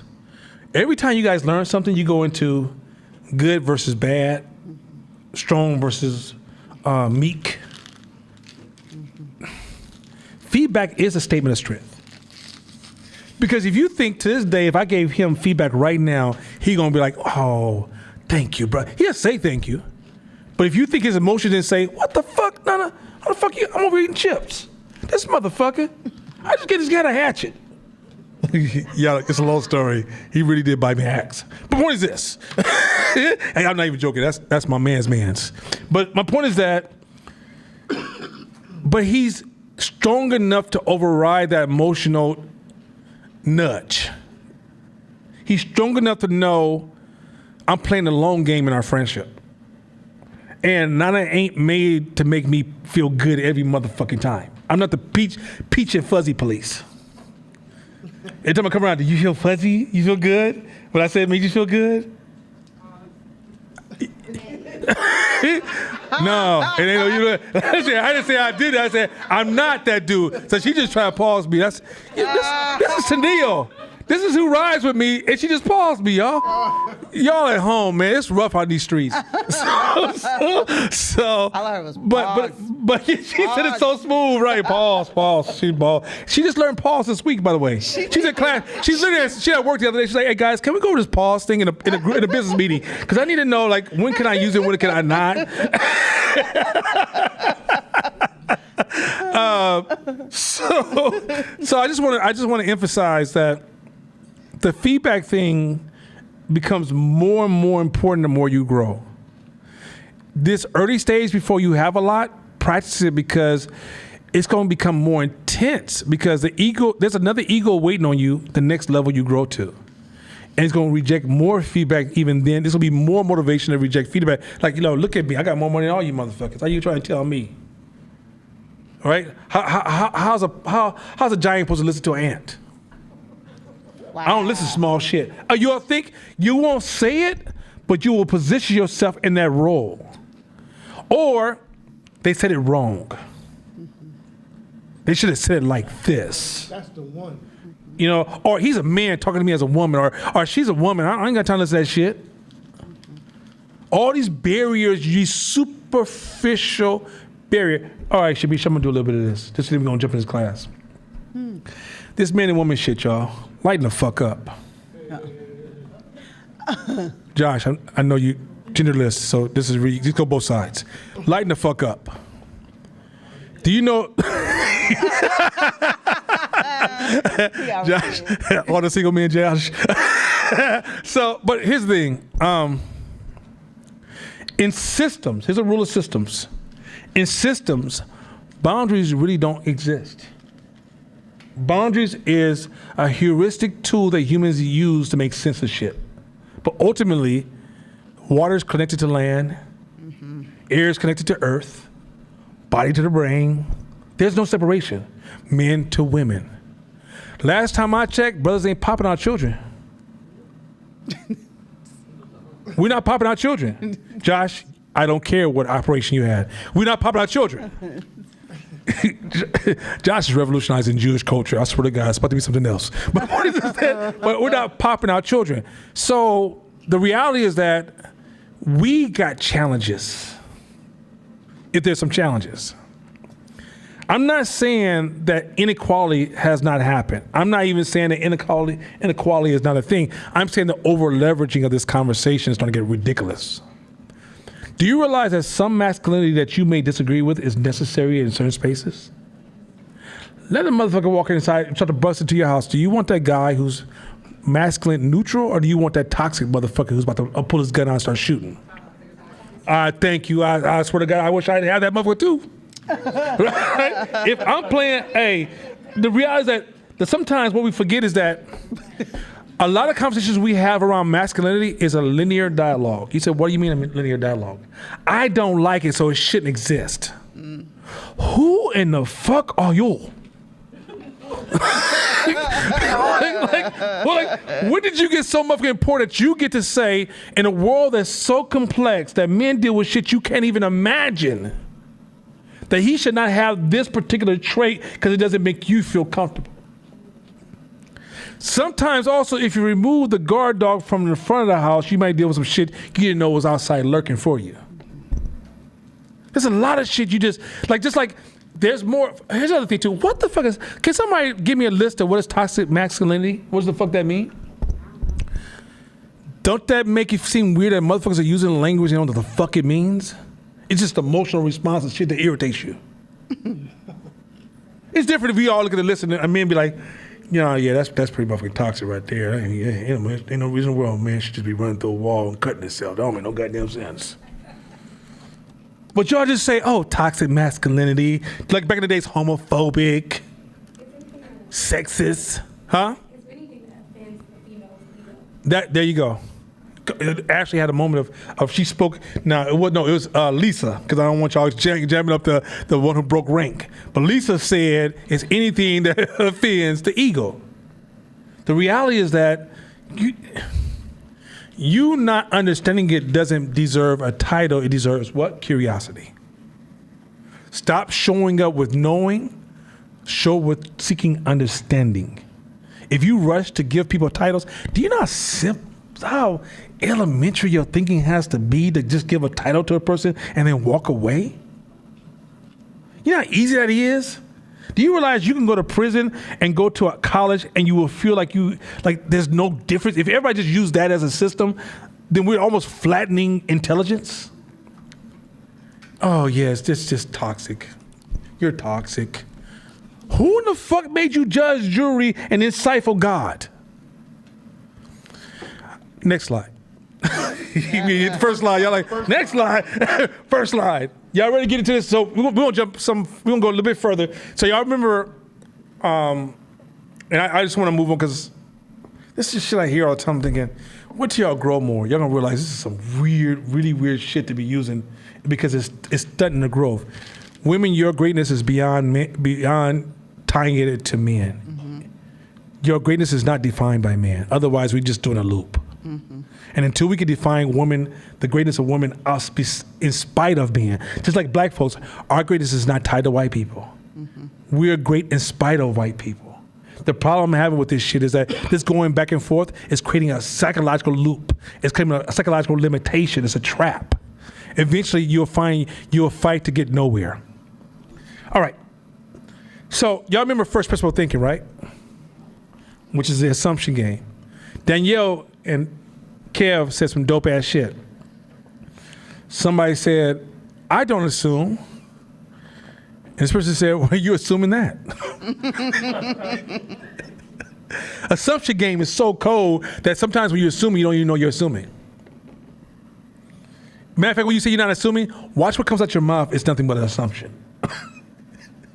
So quite often, once you're able to see the transparency as assumption, it does empower you to now take your analysis you're able to go a lot more in depth. But if you don't see assumptions, you are satisfied. It's almost like you're treating the tip. You remember how iceberg work, right? You only see the tip of the iceberg, but underneath the ocean is a huge, huge, huge piece of ice, right? But at the top, it might just be this small little piece, right? When you're not able to see the process of assumptions happening, quite often you will find that the limits of your analysis is just a tip of the iceberg. And you think you deep because you see all the tips of the iceberg, and you're like, yeah, see, I can analyze them. You still can't see underneath the iceberg, which means that you walk through life being surprised all the fucking time. I didn't even see that coming. Oh my God, I had another fucked up day. And I'm sitting there going, but no, it's been coming for 7 months. God damn. But you won't see it because you're a tip of the iceberg analyst. So now, with that being said, second order thinking is another level of analysis that's going to introduce you to critical thinking and strategy, which is what is the effects of the effects of the effects. Now, I'm going to introduce these ideas, but then even next year, I'm going to try to go even further and show you how to use these tools even more and more and more so you can scale faster or it's not really, you don't get the right to say scale faster. It's how to catch the wave sooner because the wave controls the speed, you don't. So with that being said, let's close out the second order thinking because I want to get into a little bit of probability talk tonight. So with that being said, let's roll. Being aware of second order consequences and using them to guide your decision making may mean the short term is less spectacular, but the payoff for the long term can be enormous.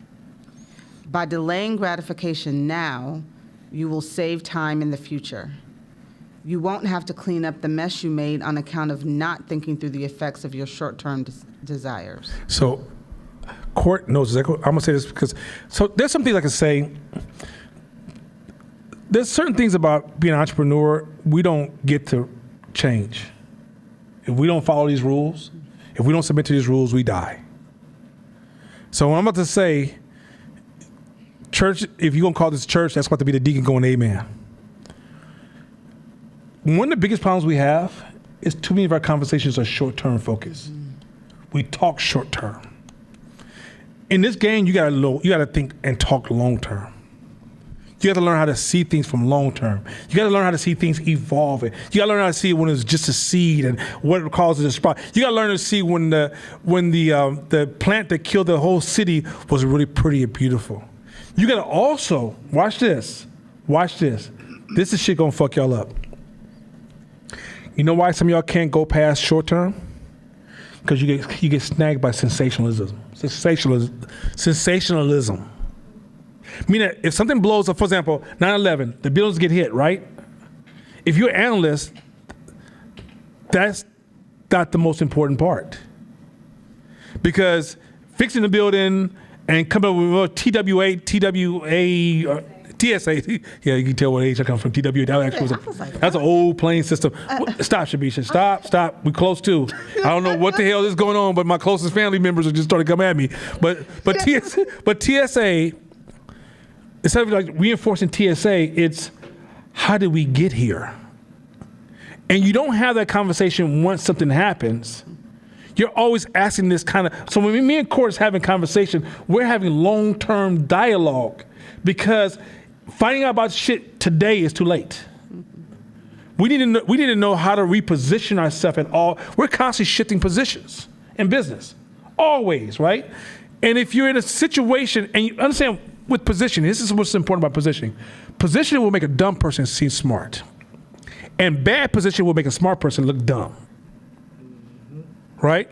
So in business, you gotta know how to position yourself and where to position yourself.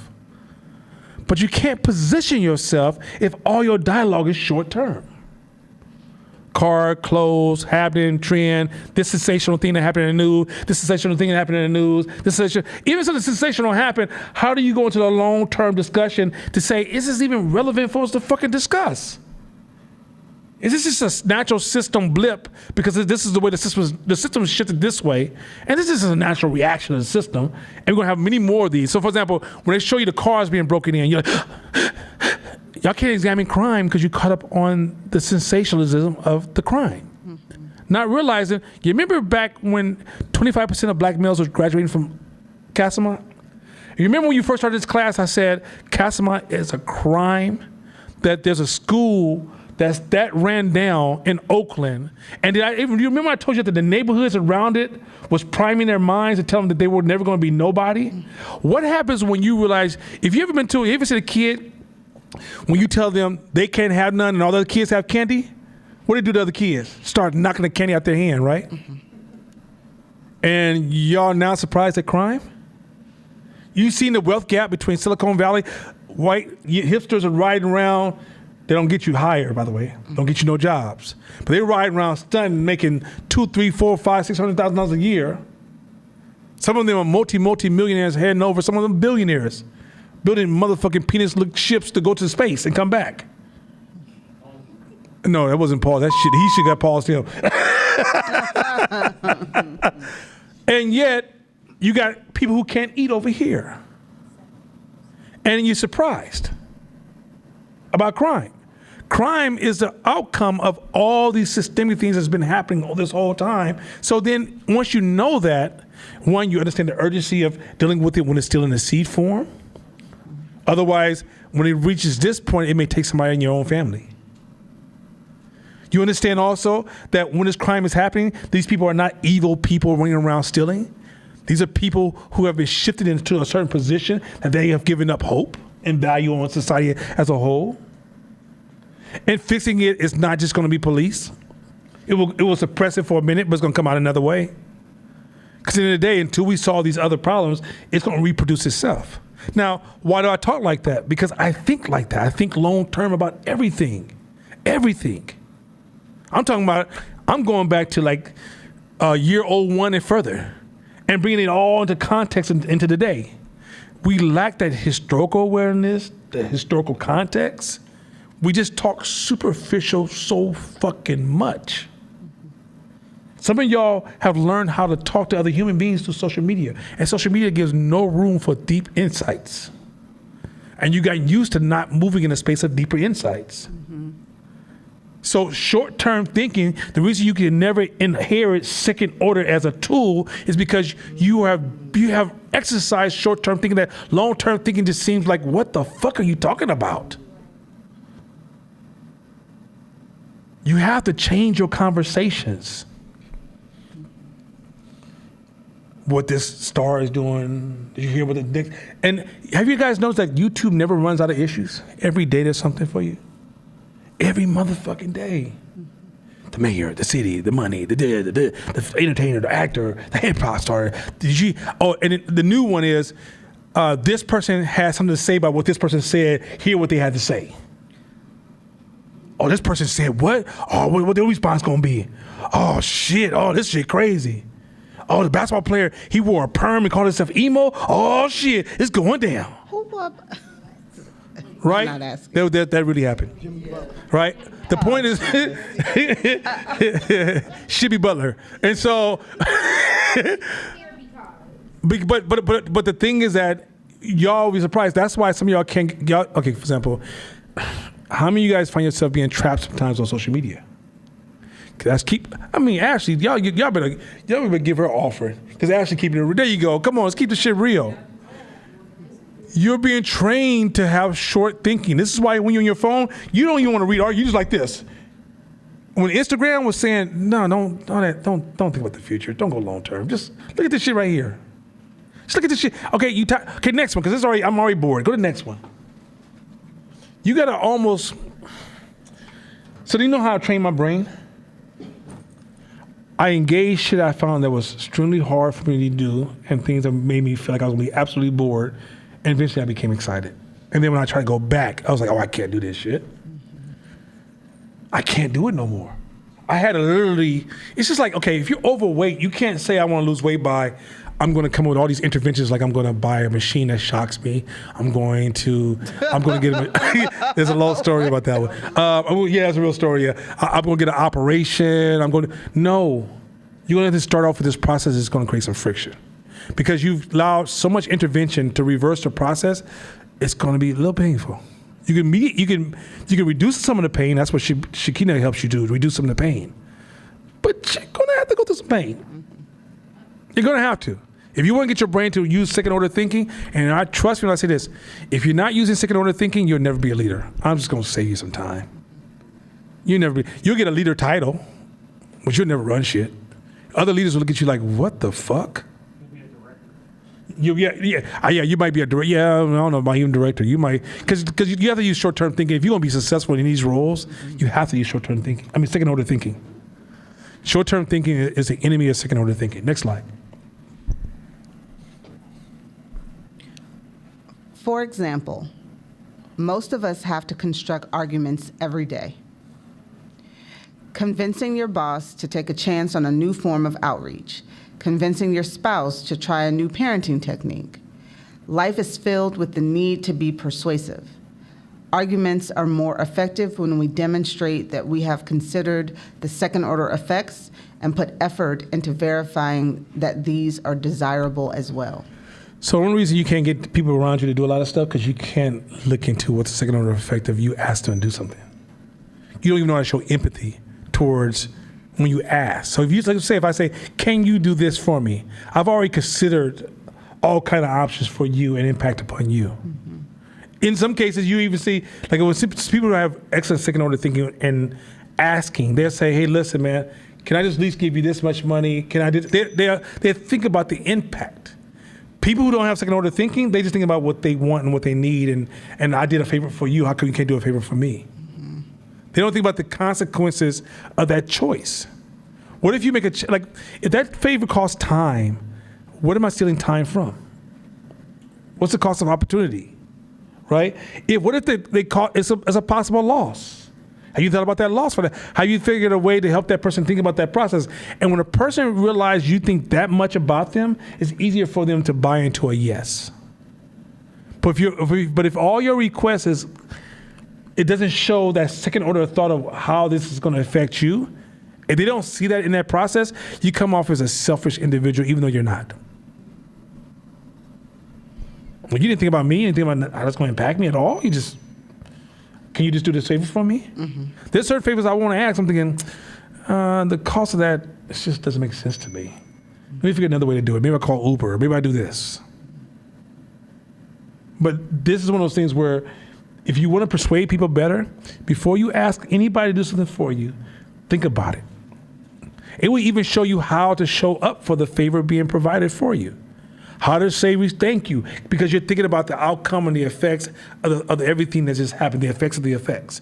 Many of us, because we're so narrow and short-term thinking, we just think I had this need, and we don't even say thank you correctly. We don't even know how to shut off and say that's enough, I can do the rest for myself.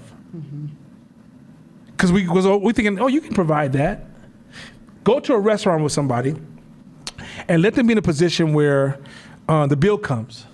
I can promise you this would happen with Court. Let's say me and Court went to a restaurant and he didn't know what the price was. And somehow the person threw the bill on the table and it was like $3.50. Court's going, yo, let me get some of that, bro. Come on, man. I know you're taking me out, but let me get some of that. Now, I'm going to say no, but that shows me he's considerate. Some of y'all be like, well, he took me out. Shit, that's a lot of money paying. Damn, I wonder what they want. Shit, okay, whatever. that person's not taking you out no more. They're not fucking with you. They're not fucking with you. Right? It's like, because you're not looking at the effects of, you're not playing the long game and everything. Everything's about the long game. Look, remove the sexual interaction with people. You want people, even if you slept with in the past, to still be in your corner as a support person in the future. And if you keep playing this short game, you're going to spend a lot of nights by yourself because you didn't understand in everything you do, play the long fucking game. The long game. Stop. Next slide, because I got to see, this is what I'm saying. I'm getting attacked from every angle around this place. You know what I'm saying? Y'all didn't pause Court at all. Court had hella pauses and the milking and all that shit. Y'all be like, oh, that's my brother Court. None of get up here and be like, y'all cold-blooded. That's wild. That's wild. That's wild. Wow, that's wild. I swear. Y'all wild. Okay, let's go to the next one. Yeah, Court talking about the lotion and everything. I'm like, damn, like, he don't get no pauses? And I get all of y'all just say that shit for me. Anyway, go ahead. Y'all cold piece. We directed answers.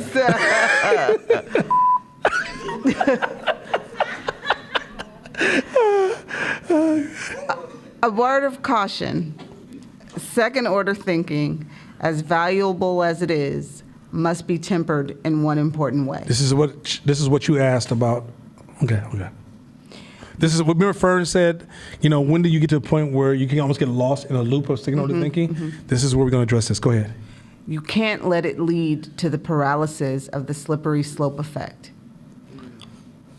The idea that if we start with action A, everything after is a slippery slope down the hill with a chain of consequences B, C, D, E, and F.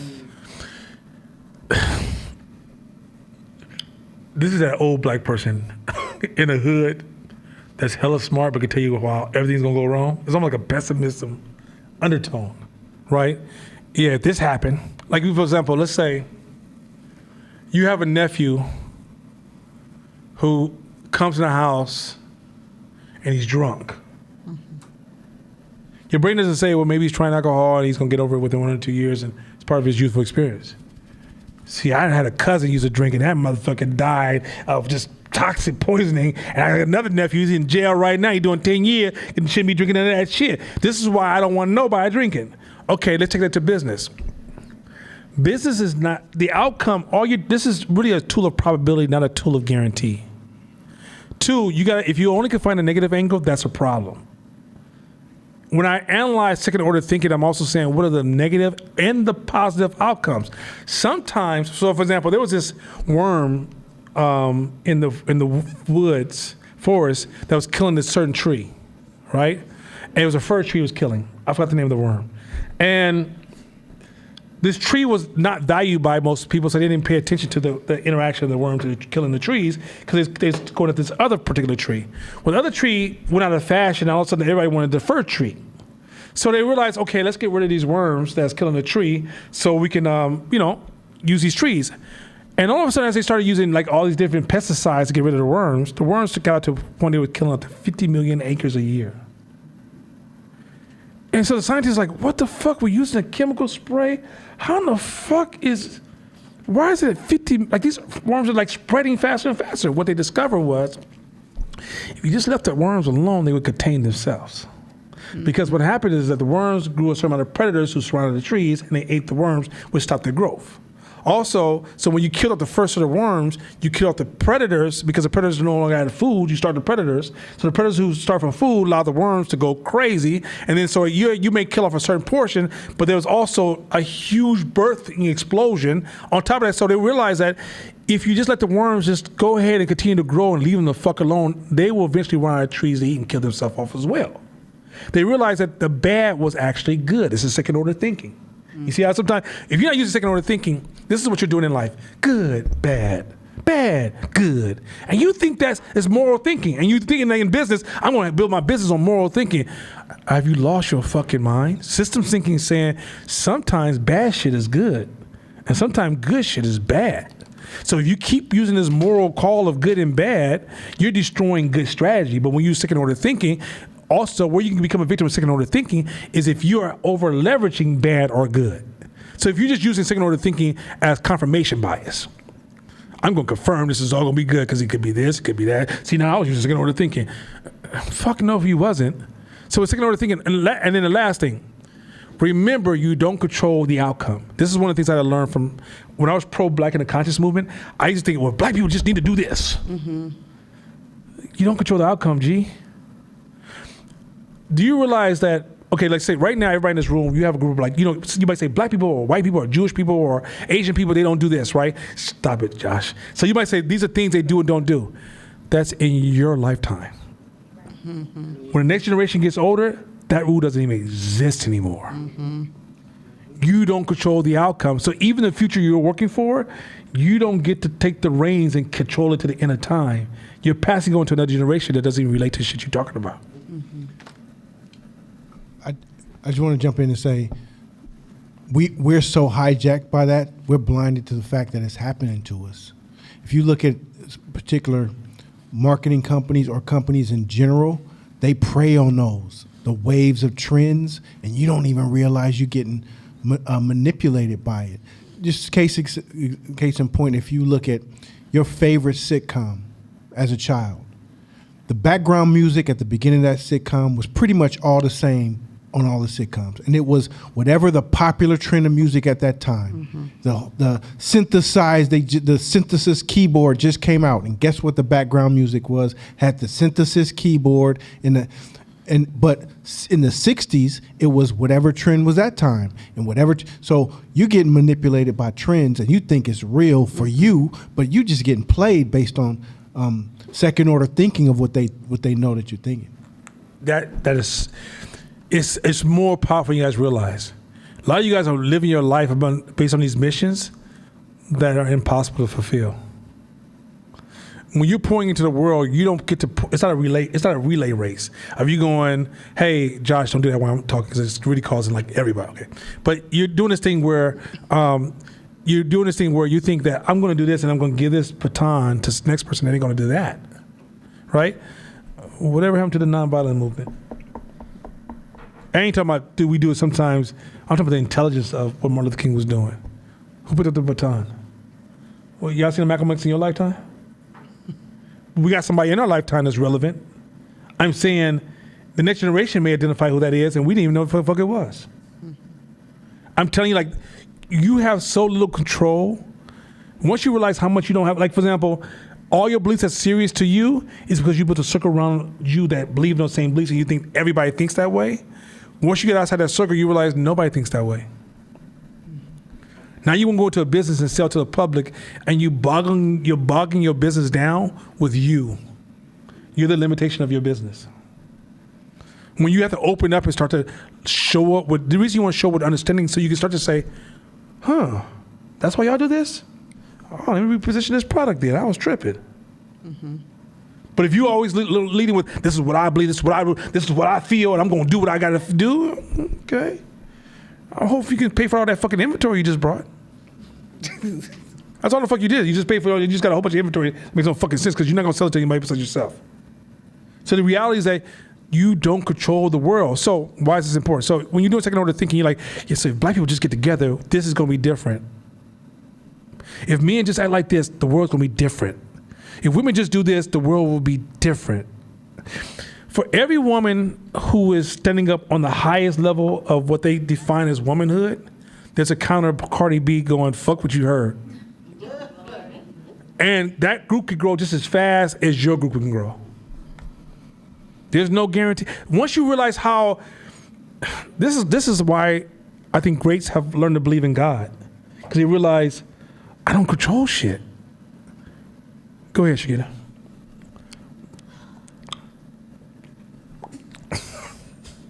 An emotional tantrum in my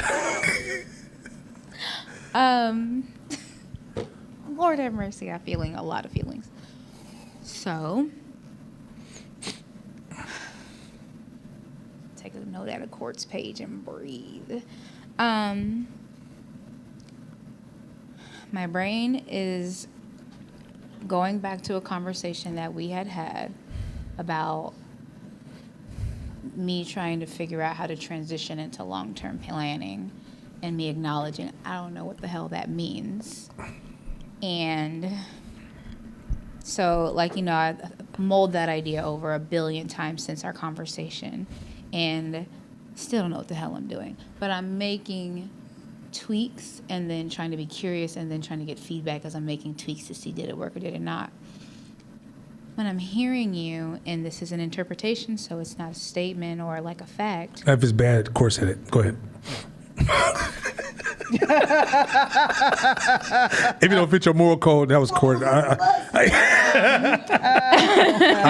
the nice guy. I'm the nice guy. Go ahead. I don't cut people no more. Okay? Can't stand you that.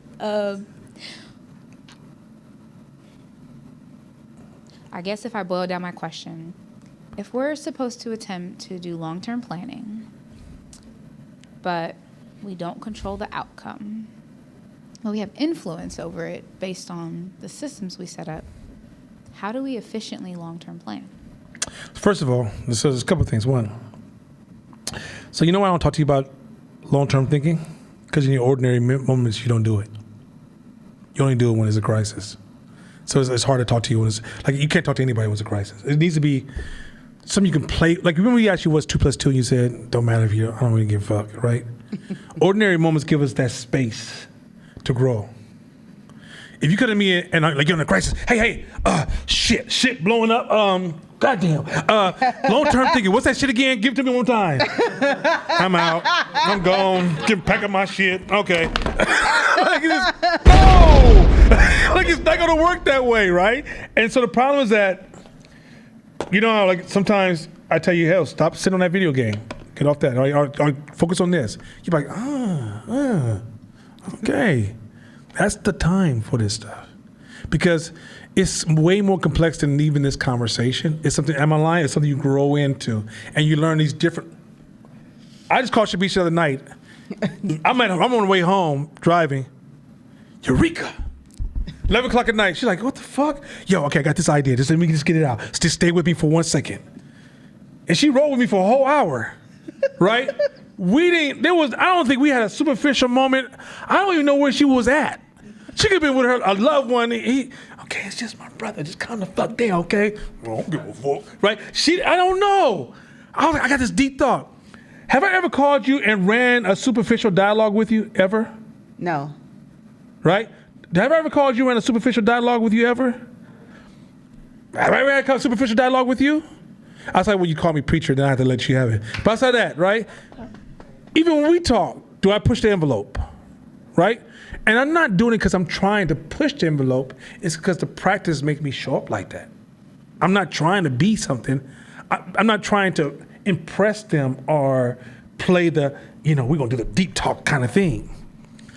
When I get free time, that's the only kind of conversation I want to have because this shit is hard. This ain't simple because that question you asked is a very philosophical question that I could address, which is if everything is about uncertainty, then what the fuck are we playing, right? Because the future is uncertain, it gives your sense of control. It controls your sense of control. It doesn't mean that you're not participating in a greater story.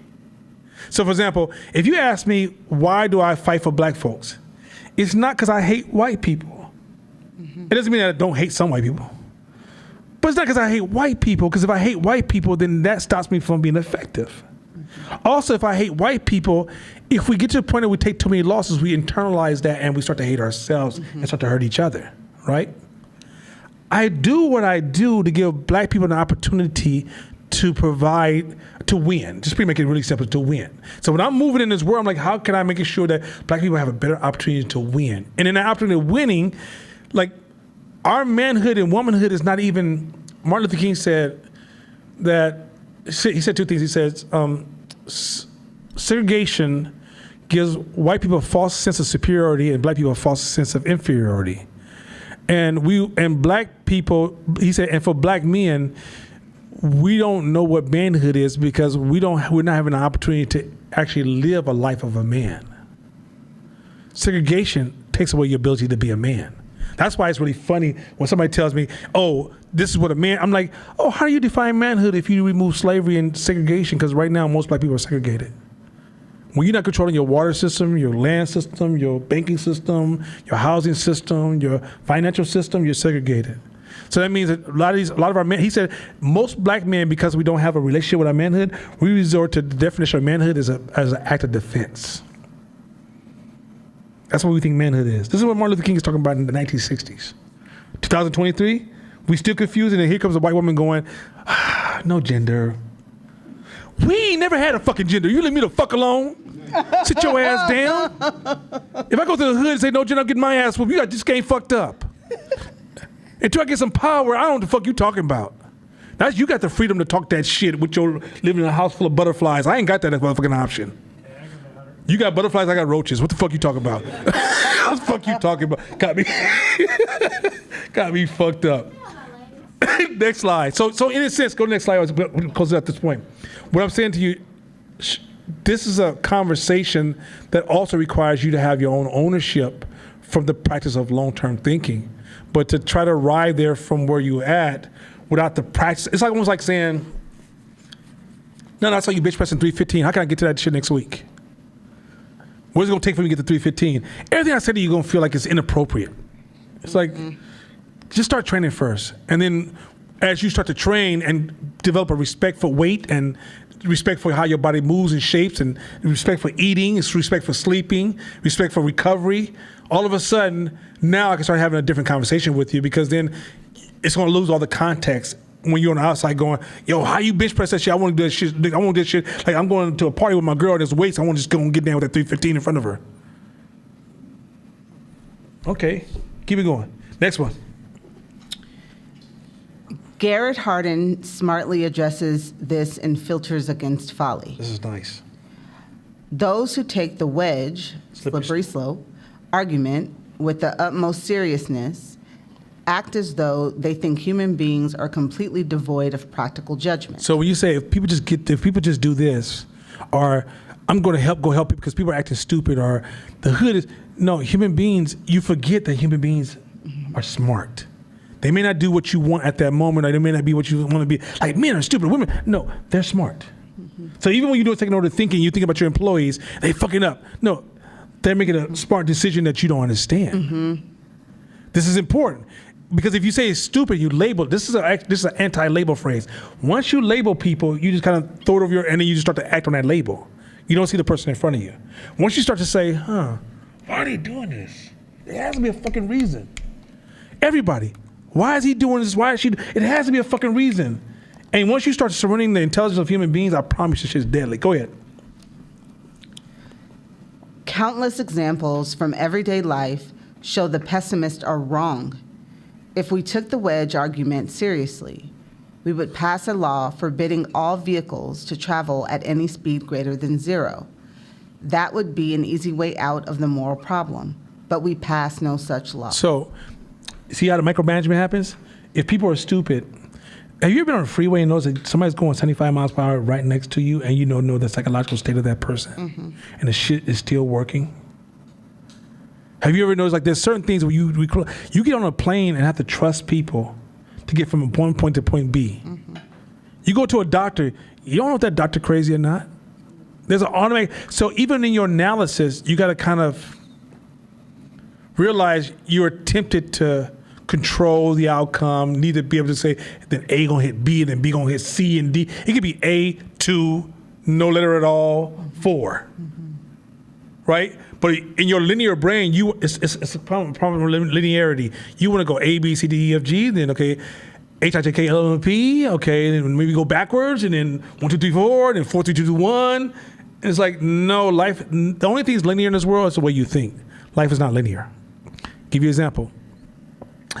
You fertilize your grass, right? If you don't know if you guys ever fertilized before. But you fertilize your grass, and you come outside, and 2 days later, you're like, damn, my grass is growing fast. So you go out the next day, you say, I want to fertilize again because I want some grass to grow faster. And you fertilize again, and the grass looks exactly the same. You're like, okay, well, we probably need a little bit more fertilizer. You go out there a third time, and the grass dies. the rules of how things move is not linear. So a lot of times when you're trying to analyze second order thinking, you're tempted to go effect is 1, 2, 3, 4, 5, 6, when the process, you got to learn how that system works and the nature and the what's it called? The archetype or the archetype of that system. Because if you don't understand the system that you're analyzing and you try to apply linear thinking to it, you're often going to you'll have a shortcoming in your analysis. That's why I say long-term thinking. If you don't know the different archetypes of different thoughts, then you're going to try to apply the same model to everything and often undermine the process. This is way deeper. Trust me, we're building something here because a lot of you guys rely upon common sense, and common sense is a linear process that doesn't really exist in the world. You know what common sense really is? The identity of patterns. Well, if this happened, this usually happens. That's common sense. Not necessarily. If this variable change here, that won't happen again. And so this is why you have to think. You're not allowed just to use simple. You can't simplify this process. Now you understand why I say I hate the 6 steps to success? Ain't no fucking thing. The more you grow, there's more models you have to learn. And the models are not hard to learn. They're just counterintuitive. They're not difficult. I promise. I haven't met one model where I was like, oh shit, what the fuck is this? Now you can go further into a mathematical part of the model and you will say, what the fuck is, you look at the equation, you're like, I don't know what the fuck I'm looking at. But if you just learn these principles of thought, let me close, because let me see what the next slide is. I don't know if I'm gonna close with the next slide, I'm gonna close with this. I'll come back because this shit is actually deeper. Because the more I learn, like when I read this book, I just started a journey of system thinking. Mm-hmm. The more I learn systems thinking, it's really simple, but it's very fucking foreign. I'm teaching y'all guys Japanese almost, but I'm using English. All of your thoughts, let me close out with this. All of your thoughts, every thought you have about the world is just a model. Every thought you have about the world, you can't see the world. Every thought. Mm-hmm. What is a black child? What does it mean to be a woman? What is life? What is business? What's happening in the world? What does black people do? These are just models. They're not necessarily accurate. Some work for you because they work for everybody else around you.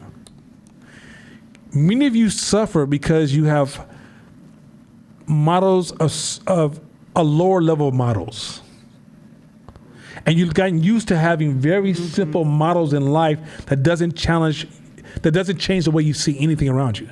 So even though Z equal 2 carried by the 4 may happen in front of you, you see 1 + 1 equals 2. You won't see the equation because your models blind you from something that's happening right in front of you. I don't think the argument is not for you to change your models. The goal is to grow your models, which will automatically allow you to remove certain models that are no longer useful for you. If you tell your brain, let me replace a model, your ego's gonna come in and be like, hold the fuck up, G. Mm-hmm. I didn't give you no permission to change shit. Especially Shakina ego's hella strong. That motherfucker buff, right? That motherfucker's called Thorish. And so it's gonna be like, no, why do I need to change this shit, right?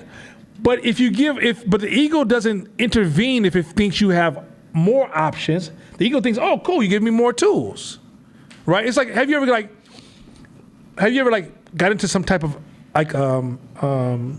exercise or sometimes you have some hobby and you was using the cheap tools when you first started, and then eventually you get turned on to the higher level tools, and then somebody bring the cheap shit in, you're like, man, get that shit out of here. Mm-hmm. I ain't at that level no more. Mm-hmm.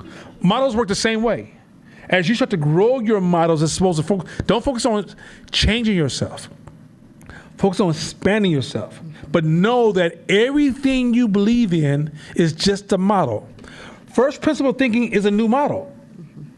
Second order thinking is just a new model. As we give you new models, these models are relative to building systems and structure.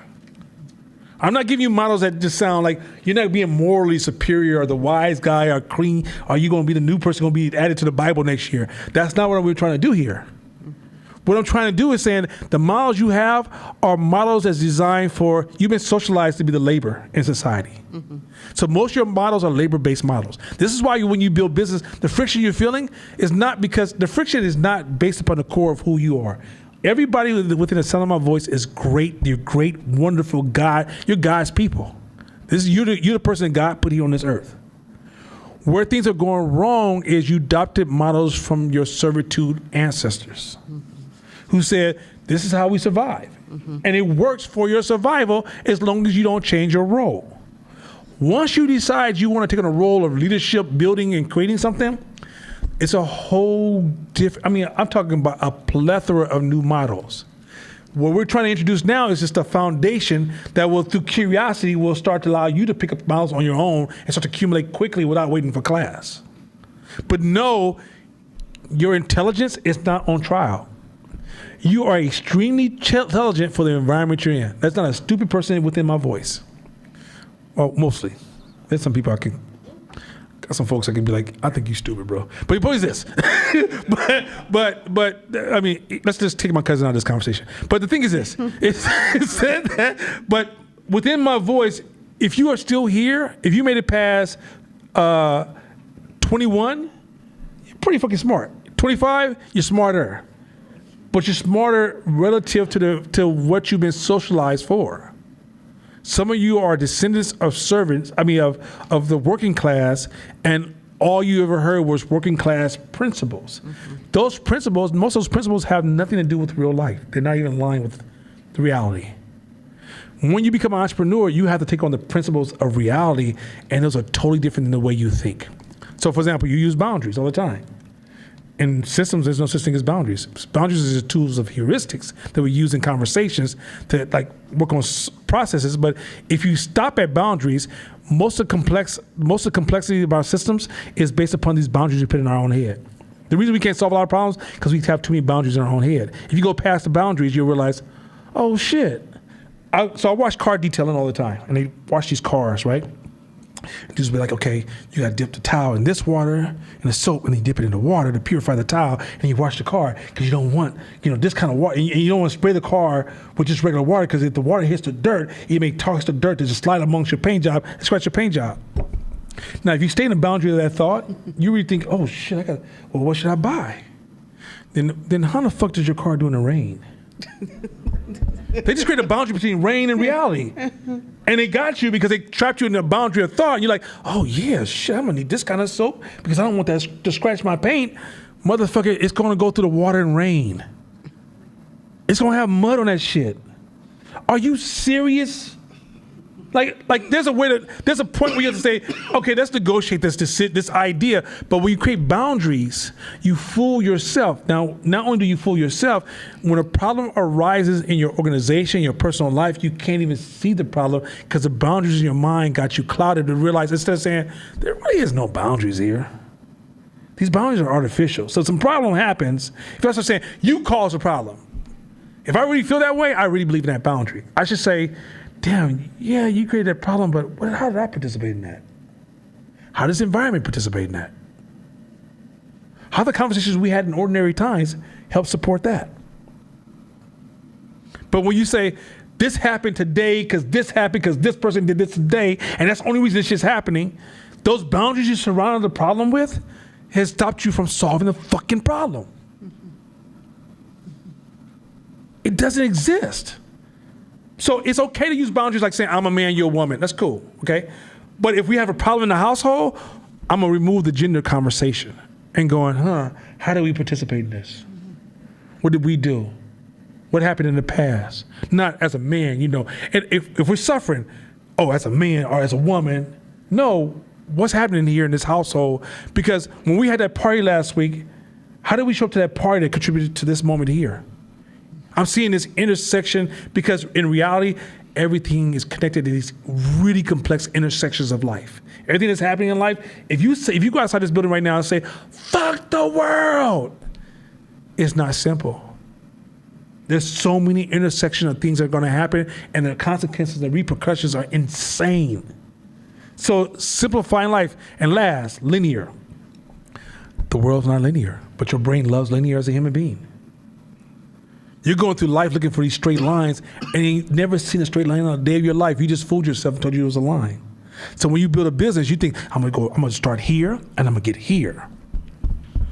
No, you're about to do this. There's a rule in business that says, if you anticipate it's gonna take this much time with, say, slack, you give slack, but this much slack, it's gonna take this much time.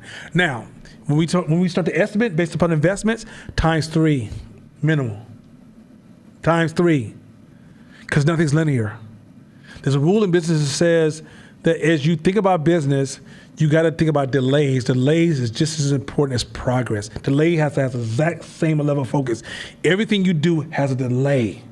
For example, if let's say chickens went bad today and the price of chickens went up, it's going to take 4 years to correct that. You don't correct it next year. Now your brain wants to correct it next year. When you do certain things, everything in your life has a delay. So you could be doing some shit right now, you're about to pay for it 3 years from now. Yo, the reason why your gas is $6 is because of all the money that was given away during the COVID times. And they got to get that money back. So guess where they taking it out of? Your pockets. Why the interest rates on the houses is so high, didn't come out, just didn't for no reason, is because of COVID times. So that's how they're recovering from COVID. So second order thinking says, all right, cool, but what's the repercussions that's going to happen later down the line that I got to prepare for? So it's not like lightning that came from the sky. Some people knew this shit was coming. They prepared for it, and it makes them look godlike, but really it's just second order thinking. Yeah, it's even going back on further, in 1970s when gas first surged, America and Russia got together and artificially capped gas prices. Even though fuel has a limitation and eventually will run out, they made us feel like it was going to be that cheap forever. Mm-hmm. And now as we just up and the economy gets unstable, also the reason a president can't change gas, because gas prices is based upon numerous intersection of different issues coming together, right? And you know when I originally started, I learned this the third year of teaching this class. I'm listening to a podcast and they talking to this global economist, and they said, hey, when Trump becomes president, what's the impact on global economics? They said nothing. He's like, nothing? No. He's the president of one of the leading countries in the world. He goes, president has no effect on the economy. And you know why he doesn't have effect? Now watch this. I'm gonna fix your lips. Don't you? Pause. I'll pause myself. Okay, yeah. So, I tell you, I'm surrounded by sharks. Anyway, so let me just say this real quick. When prices on any commodity goes up, there's numerous economic systems that intersect that has causation on top of each other. A president can't control those intersections of all those industries. So no matter how smooth and all the shit he's talking, most presidents, their form of logic is the lowest level of logic there is, because they do realize they're talking to the 4th grade level. That form of logic will not work if you try to build anything. So when the president's running for, like he says, this is going wrong because the Democrat can also turn around and go, no, it's going wrong because the Republicans. They realize all you just want to do is take a side. Mm-hmm. But if realistically, it has nothing to do with them. Like when the president's office was created, the economic system was simple. It was like running like the whole government was Oakland, right? We outgrew it. That's why government's we outgrew it. If farming takes a hit, it's going to have a chain reaction to other industries. It's not just farming. If transportation takes a hit, it's going to have a chain reaction that's going to affect food. If food takes a hit, it's going to affect this. Before you know, you're like, gas is impacted by all these different industries having these different problems. Yeah. So when they stopped the economy, going to Court's point, as it snaps back, it's going to be a pain point. And if you wait a pain point, what's better? We go through a point of just kind of, recession, and we get through it, and they recover, or you go without food, and we go into killing each other. Mm-hmm. So I'm weighing out the lesser of two evils. So, because at the end of the day, something had to happen because systems don't care about morality. A system does it moves by a different system. So if a system has to kill off a group of people to survive, it will. It doesn't give a fuck about you like that. Once you guys learn systems, you realize a lot of this point game, like white people and black and women and gays and trans and all, that shit is the lowest frequency of thought in the real world. In the real world, that shit doesn't even exist. It doesn't even fucking matter. Closing question, go ahead. And I'm not saying this to be argumentative. I really No, want to please, go ahead. dance with you on this one. So let's take the president for an example and some ideas that we've discussed in class. I don't identify with either party. I used to, but I'm just like the amount of power and influence and realistically what I can impact is going to be more impactful on the local level anyways. When we are having a conversation about the president and they are not having any impact or influence, my brain goes into... I said no impact. It's not that level. They have some impact. That's why they are more or less moral leaders and like okay, we're going this way, people. You need the president to say that, right? But does he really control if we get there? Not really. The economy's too big.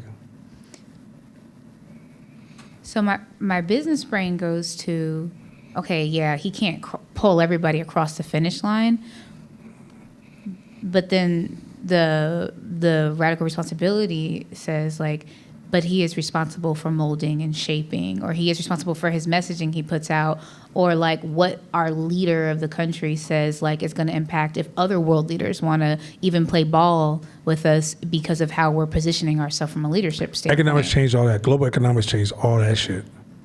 If I have dependency on you, I'm less likely gonna fuck you up. Straight up. If I'm living really fat over here and I'm buying all my like when they talk about we might go to war with China, I'm thinking no, we're not. We're not going to war with China no time soon. We might do some boycotting. we might try to like tariffs and some shit. But there's so many relationships and incentive programs in place. Just like the police don't control crime. Police is a tool to suppress, but police don't control crime. Matter of fact, crime can get smarter every time the police get smarter, and it can just get stuck in this trap of just ratcheting up till they cause really, really major damage. And you see that like in South American countries. There's other things that control crime. So the thing is that the stories we tell in society, the president is the new Avenger who's gonna come save everybody. He or she can't. Matter of fact, you don't have the intelligence. No person has the intelligence too. Like, do you understand how much intelligence they go into all these different systems? And where the fuck your advisory gonna be? Like, if you come into some of these industries and be like, yeah, so chemical industry and car industry and clothing industry, I want to talk to all three of y'all. What the fuck you gonna say to me? Where the fuck you get this super download from? Ain't that much reading in the motherfucking world. How the fuck you running a campaign you know this much shit? You don't. But it's the branding. The rule of systems is that pay attention to its outcome. Don't pay attention to the branding. The branding is for distortion purposes. All right, y'all, I'll give you a lot of motherfucking information tonight. Go ahead. One quick thing. We're not at 9 o'clock yet, huh? Oh, we're safe. I was rushing. So real quick, it was your birthday. Oh, we're not done. It was my birthday? Okay, but I think we got 10. We could do this. You said it was the last I thought it was 8. I thought we was 30 minutes over. Okay, you know what? I end my shit early, y'all. If I give y'all too much information and shit, you say war. What is it good for? Okay, listen. Any questions? Because we are ending early. Is there any questions about anything? I was looking at my watch and my brain thought I was seeing 10 something like, huh? Yeah, all white people time. Catch you before you ended the class. Josh says all white people time. Is there any questions about this stuff? Because I dropped a lot of principles really quickly because I thought I was kind of closing out with some things to spark curiosity. But just know, system thinking, it's not in our communities, and it's not in your schools. I work with people all over the place. Like, system thinking, so Shakira just got a promotion where she's going to be making a lot more money. and she's with a company that I think received over like I think $700 million to get started. And Google said, could you go over there and help them? And you're in charge of all the financial designs, right? And guess what I did? I went home and got some system books for her and said, babe, you got to study these books. You got to. Because you'll sit in this room and you'll be using rationalization and you don't realize you're talking like a worker and they will put somebody in front of you. You won't even know when the decision points are happening. You won't know when to raise your voice. You won't know when to say, there's nothing here. You find yourself managing your feelings and your gender conversations and my value dialogue, and none of that shit's on the table because with systems don't give a fuck about none of that shit. Systems is a cold ass game. It's almost like if I took you into the like to give you a better example, if I took you to the woods right now and I dropped you off in your nice little Louis Vuitton outfit, and I say, okay, and I'll give you an axe, and I don't tell you, I just drop you off in the middle of the woods. I say, survive. The woods give a fuck about you. The woods say, you know what? You hella G'd. I'm gonna send you hella food. Do the woods provide you a place to sleep? The woods says, if you can't survive, I will kill you. I will fucking kill you. And I don't give a shit. Because at the end of the day, I'm gonna survive over you all day long. I'm gonna be here for your great grandchildren. So you can fuck around and not pay attention if you don't want to. So we move in business with this attitude like something, every knee should bow. My gender is so important. My feelings are so important. You're playing the wrong game, people. Hey, real quick. Did you know, I was watching an interview with a coroner, and they were saying, what was the craziest shit you seen? He said, here's a crazy statistic. He said, if you own a cat and somebody dies in the house and they own a cat, 2 days it only takes for the cat to eat the person who's been feeding them their whole life, petting them, giving them place to stay, cleaning the shit out of that little box, the whole thing. If that person dies and they no longer are able to take care of that cat and that cat has no food, it only takes the cat 2 days to start eating the person. But that's a harsh. I know this sounds crazy, but this is a conversation for your ego. This is not a conversation for like if you felt like ugh, right? Wait till you learn about building shit. You think that's rough? When you start building shit, all your feelings are about to get questioned. All your faces are about to be pushed. Because you're gonna realize you are the limitation. You are the limitation. Can you learn this shit? Of course you can. Can you do this shit? Of course you can. But will you do this shit is a different question. Does your ego make you so important that you will not willing to bend for the greater good? Do you realize like when white folks came from New York to California, 2/3 died? Only 1/3 made it? You understand? Do you understand how gangster that shit is? I want to get from here to here so bad. Fuck it. Let's do this. Only 1/3 made it, and them motherfuckers made it. Some of y'all don't realize, okay, so tomorrow if you say, I want to be free, do you realize you don't get to start where you are today? Are you ready to go across the terrain? Are you ready to lose 2/3? This is like when you start thinking about how systems work, you realize you don't get to say, oh, I'm free. Like a lot of people think freedom is going to sit on a couch and take more naps. Freedom is a surrender of everything you do today and go to a space of constant friction.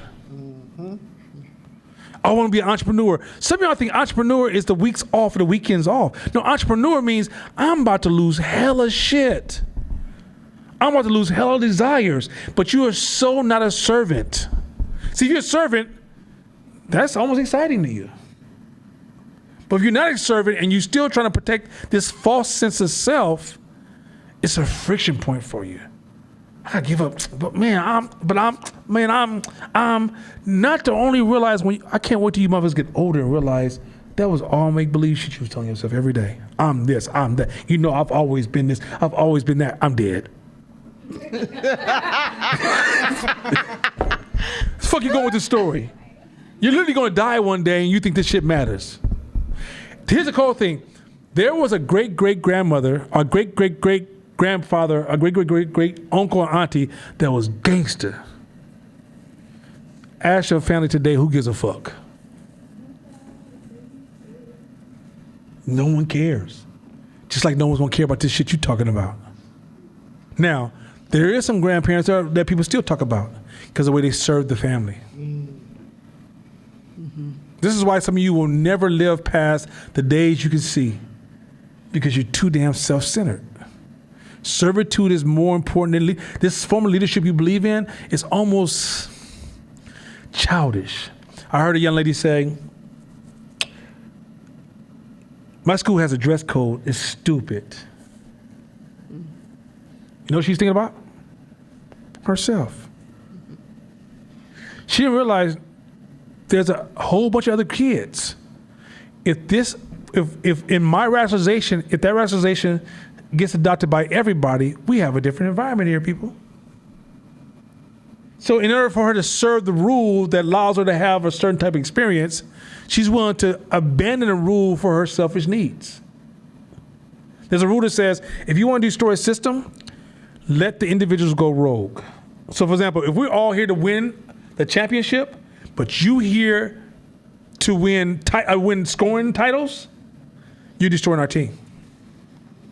If you're here to look good, fight for status, you're gonna destroy our team. The team only wins we can synchronize while we're here. That means in order for the team to win, all 5 of us have to serve.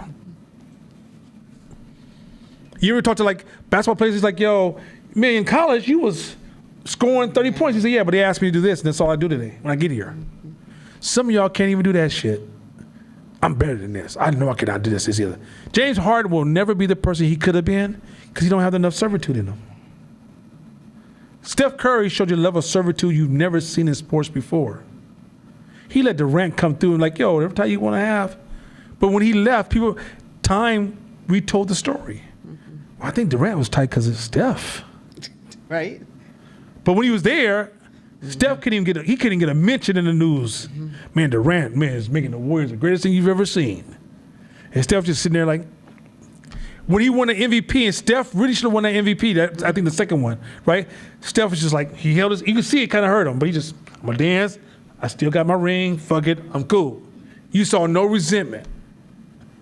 But that next year when he won that championship, he was saying something. Yeah, he was.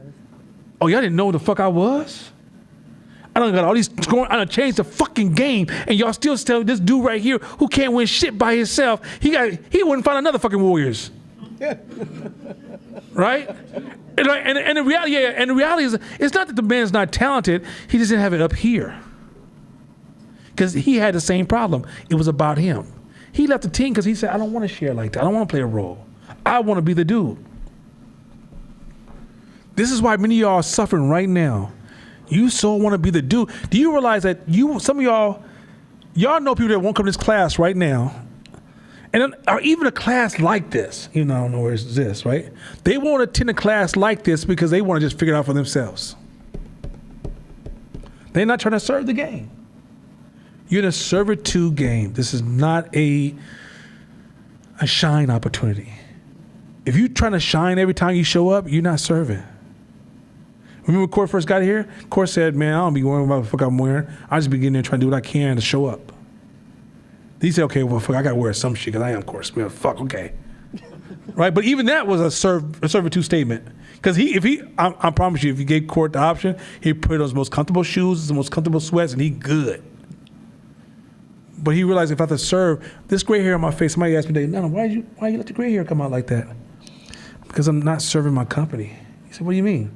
I'm working with some high-line people. I'm talking about, we got a big contract with all the Alameda County hospitals. We're helping them rebrand some stuff. Major account. We're also thought partners, major university accounts. AC Transit we just picked up yesterday.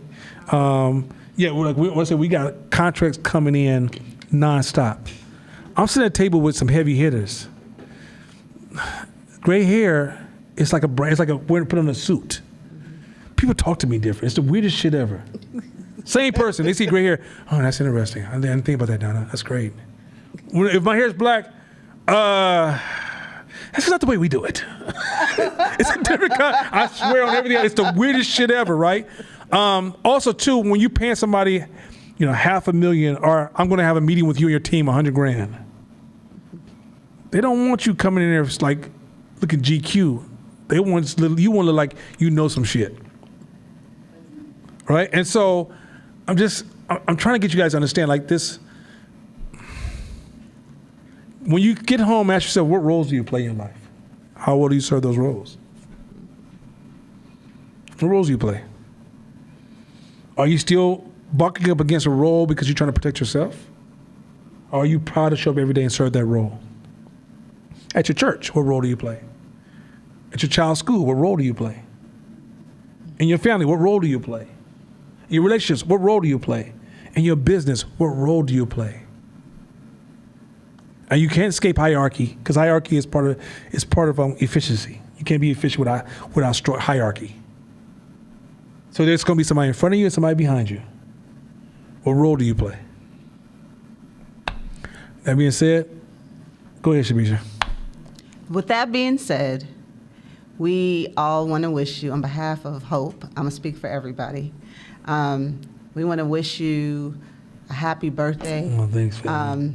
You pour so much into so many people, and it's such a pleasure to be able to do something nice for you, like give you some sweets, because we know that's your shit. Yeah. So- Oh, that Kaja cake, y'all. Hey, by the way, I know y'all didn't have none, and I don't feel bad at all, because that's one of the times I wanted to be 100% selfish. My son woke up and ate a piece of cake. I said, hey, man, you gotta have conversations.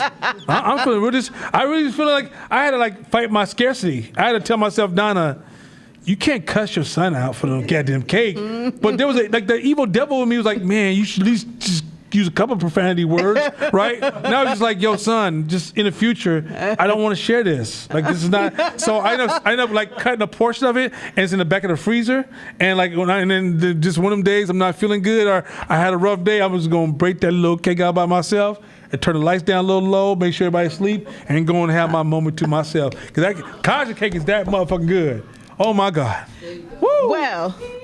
Well, there's some chocolate cake in the back, so hopefully you feel to share that. That's what the girls tell you. I understand that. That's not true, but that's what I say all the time. But go ahead. Hopefully you feel to share that. But no, in all seriousness, thank you. Right on, family. Thank you, and happy birthday to you. We appreciate you deeply. So. Hey, man, I love you guys as well. This has been, it's been a joy to serve. I can honestly tell you, serving is the dopest reward in the world. So thank you for giving me the opportunity to serve you guys. Because by me serving you guys, it's making me the man I want to be. No, don't start no shit now. Come on now with this. Come on now. I don't got time for this mushy stuff. You know I'm mushy on the low. You know what I'm saying? I keep it gangster. I fucks with you. Oh,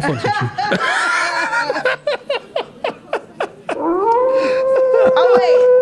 Shamara got a solo for you. No.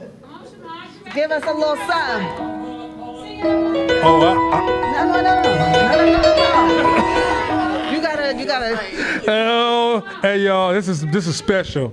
I promise you, look here, I might pass out. Oh Lord. I don't know if I can do it. It's what? Happy birthday to you. Shit. Happy birthday to you. Happy birthday, dear Nana. This is hella tight.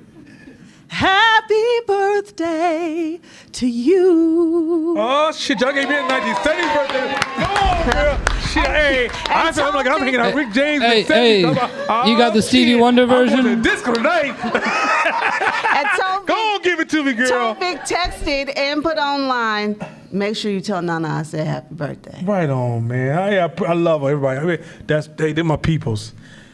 Hey, y'all have a wonderful night. This was really sweet. This was everything. Like I said, thank you for giving me an opportunity to participate in this game. And next week, I'll get the time right. Because we got probability coming up next. And trust me, this shit is so powerful. These are new models. Study these models. Like, get these books, study these models. Don't take this lightly. It's going to feel foreign to you because you're going to the other side of the fence. And you won't see the incentive until you start using them. You realize, how in the fuck do people live without them? So study these models. They're everything. With that being said, peace.